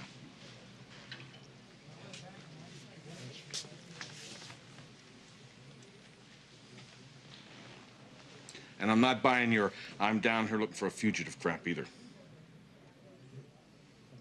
Why didn't you check in with us? Why didn't you let us know you're working on a case down here? What's the matter? All the phones in Sacramento busted? What's your interest in Henry Granado? Now look, Chance, we know that you were nosing around that first arson homicide, the one on 34th Street Monday night. The victim was Henry Granado. You know, I can call your boss and get him out of bed if you want. Henry Granado was my informant. All right. And the rest? I'm on loan to the State Attorney General. It's a task force working on a money laundering operation. They're muling drug profits to the East Coast and down to the Bahamas. My primary suspect is a Cuban. A Marielito named Chavez. Tingo Chavez. What about the couple, the Bacchus? Dave and Becky, they were staying at Granada's condo. State agents working undercover, posing as man and wife. I think you may have found Agent Baca this morning in that second torched house. Well, I can understand why you're anxious. What went wrong? Well, the feds, they wanted some money for evidence. What does it say? It's supposed to look like accidental seizures. I tried to convince them it was too risky. Chavez and his people, whoever they are, I didn't buy it for a minute, so he started looking for leaks right away. So you think Chavez killed Granado and Baca to plug the leaks? What about Mrs. Baca? Her name's Becky Cruz, and he's probably working on her right now. Why didn't you let us know? We could have searched for Because you got leaks down here. Damn busters. Well, then lay them out.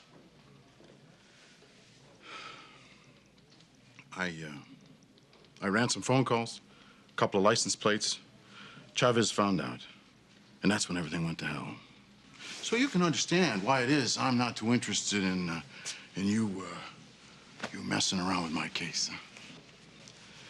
Listen, I'm really dragging. You think you could have your sergeant here drive me back to the hotel so I could bag a couple hours sleep? Because then in the morning, early, we could go out, get Tingo Chavez. I'm sure he'd take us right to Agent Cruz. That Chavez? Yeah. What the hell happened to him? I shot him.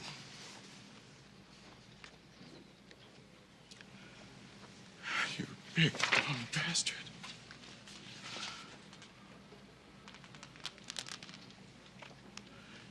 It's the only way I could get to her. All right, what the hell went on?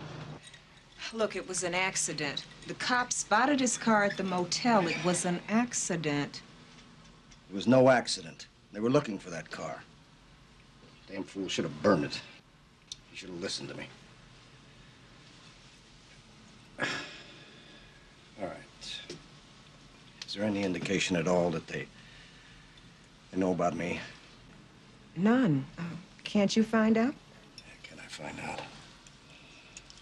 This whole thing is taking a lot longer than I thought.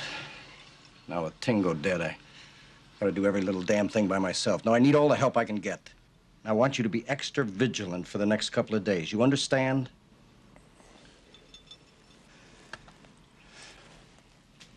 If I don't move $5 million down to Grand Bahama Island by this weekend, they're going to... Well, let's just say I'll be permanently persona non grata in Bogota.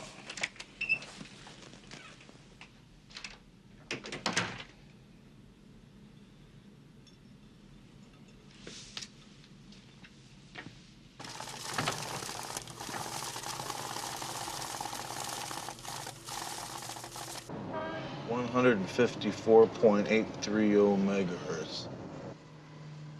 That's our Tech 1. Yeah. Just in case I need a backup. Just in case? You know, you do have backup. Why don't you use it? This is all the information I have on the case. Telephone tolls, address checks, and a complete background on the late Tingo Chavez. You gotta get some sleep. You're losing your edge. I think you're right. If you get out of here, I'll call it a night. Unless you intend to camp on my doorstep. No, I don't intend to camp on your doorstep. You know, you still haven't answered my question. Why the solo operation? If I had 20 cops down here, beating the bushes looking for her, in 2 hours, I'd hear it on the nightly news. I don't intend to lose any more agents. What would you do if it was your partner? I'll tell you what I'd do. I'd beat the bushes until I knew she was safe. But I'd use every available resource given to me to do it. Yeah, you're right. Matter of fact, I'm sure of it.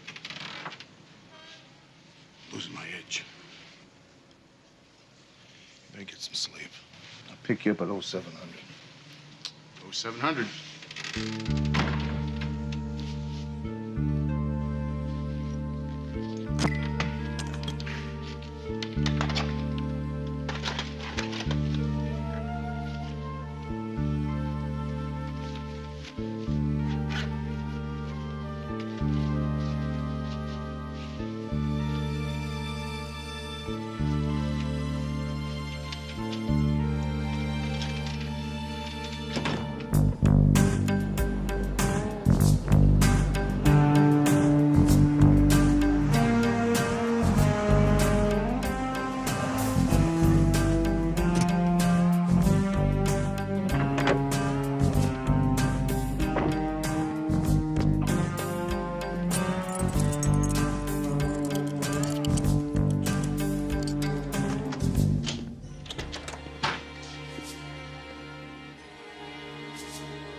I need a doctor, please.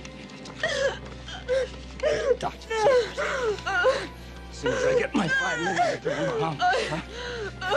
Whether you're a cop or you're not a cop, you paralyze until I find out. So when I get to his room, I check him. He's gone. His bed hasn't even been slept in. Well, I talked to his captain. He says Chance is a bulldog, but no rogue. But something is driving that man hard. You know, I get the impression that you like the guy. Well, look, I understand him. I think you do, too. He's lost some people he cared about, he was close to. No, he won't be doing any sleeping. He's out there sitting on somebody. All right. You keep me posted. I'm gonna call the Justice Department. We don't know all we should on this one. Right. Hunter, come here. I want to show you something.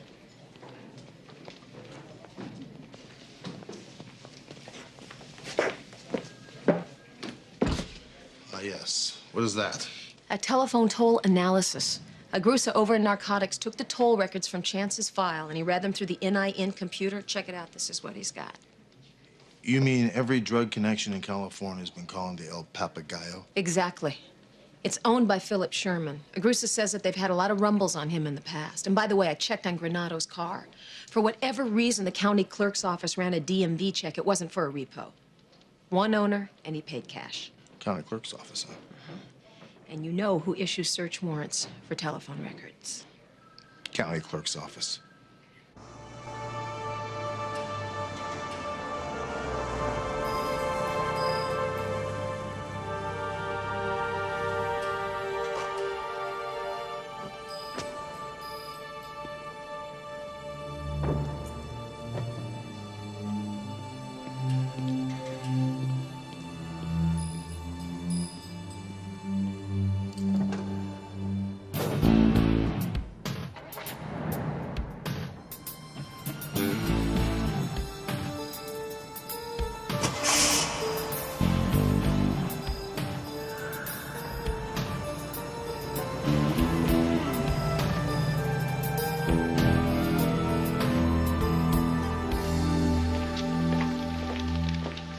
Hi.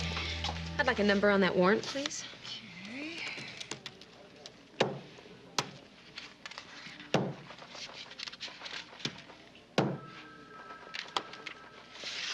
Okay. Your number's 3411. Thank you. You have a nice day now. Thank you.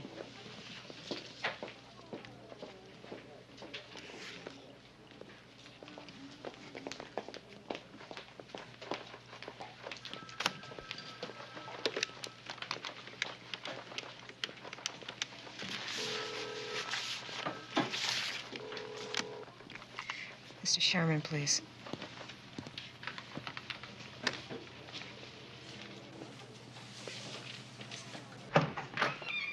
Look, if you got a case, make it. Otherwise, I think you better release me. Gloria, last week you ran a DMV on a car registered to a Henry Granado. Why is that? Me? Sergeant, anyone in the office could have run that. I understand that, but your ID number is right there. Look, if I'm the first one to sign on in the morning, I leave the computer open. We have 60 clerks in my office. Right after Sergeant McCall left your office, you called Philip Sherman. Why is that? I called my brother Frank. He's been sick. Your brother Frank. You know what we did, Gloria? We tapped your phone. You called Philip Sherman. You now have two choices. One, cooperate with me, or two, you gotta go to jail.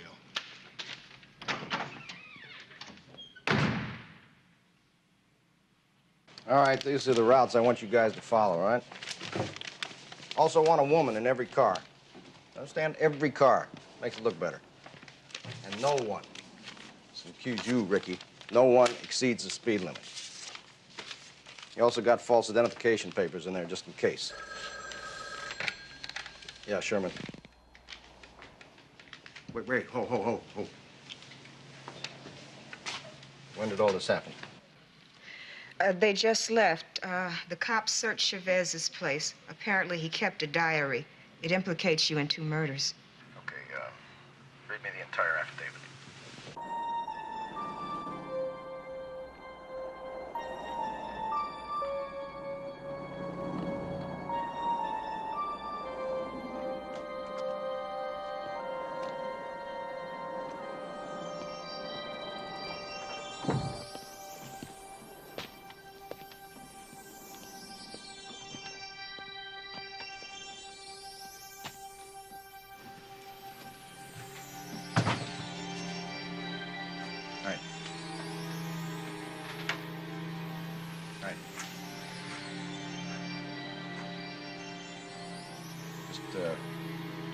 Just listen.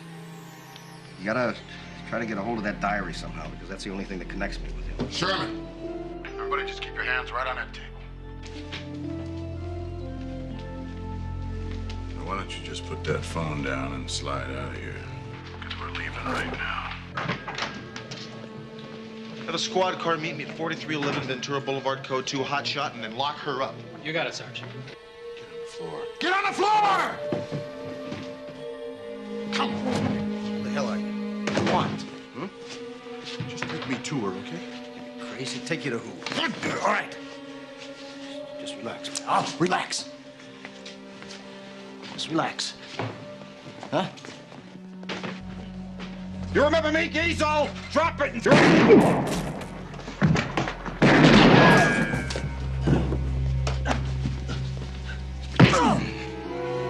If you want to live, you take me to Becky right now. Come on.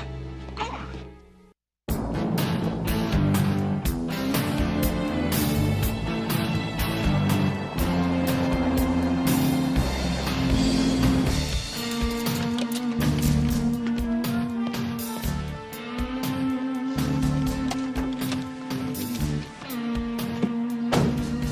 Just drive this thing.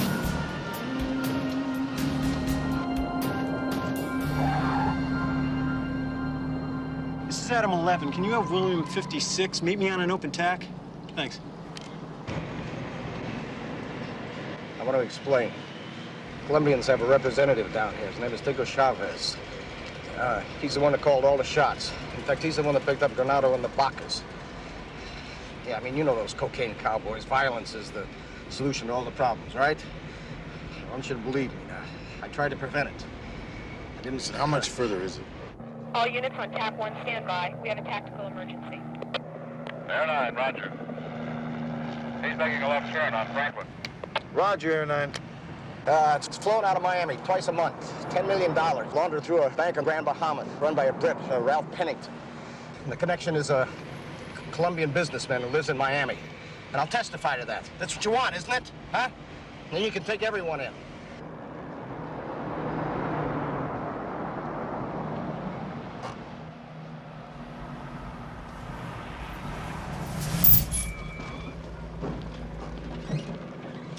They're in the alley, rear entrance.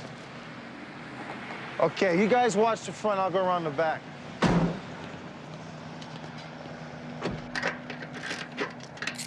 You know where is she? Where is she? Right. Second door on the left.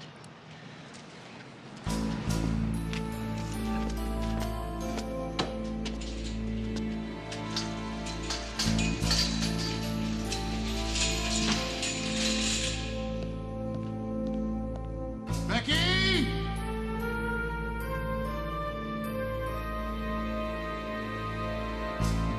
Becky!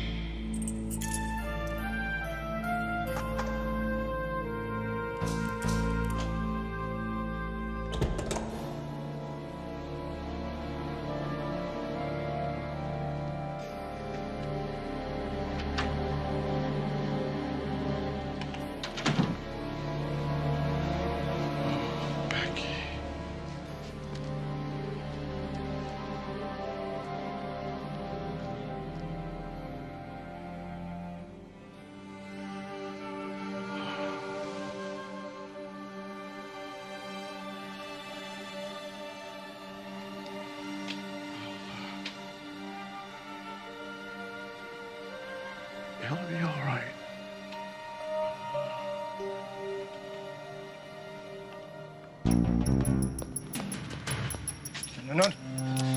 No, please. You gotta believe me. It was Tingle who hurt her. It was Tingle! Chance! Killing a drunk pusher isn't worth it. Put the gun down. No, he tortured Becky to death. The law will take care of him. Put it down. What would you do if it was your daughter, huh? No!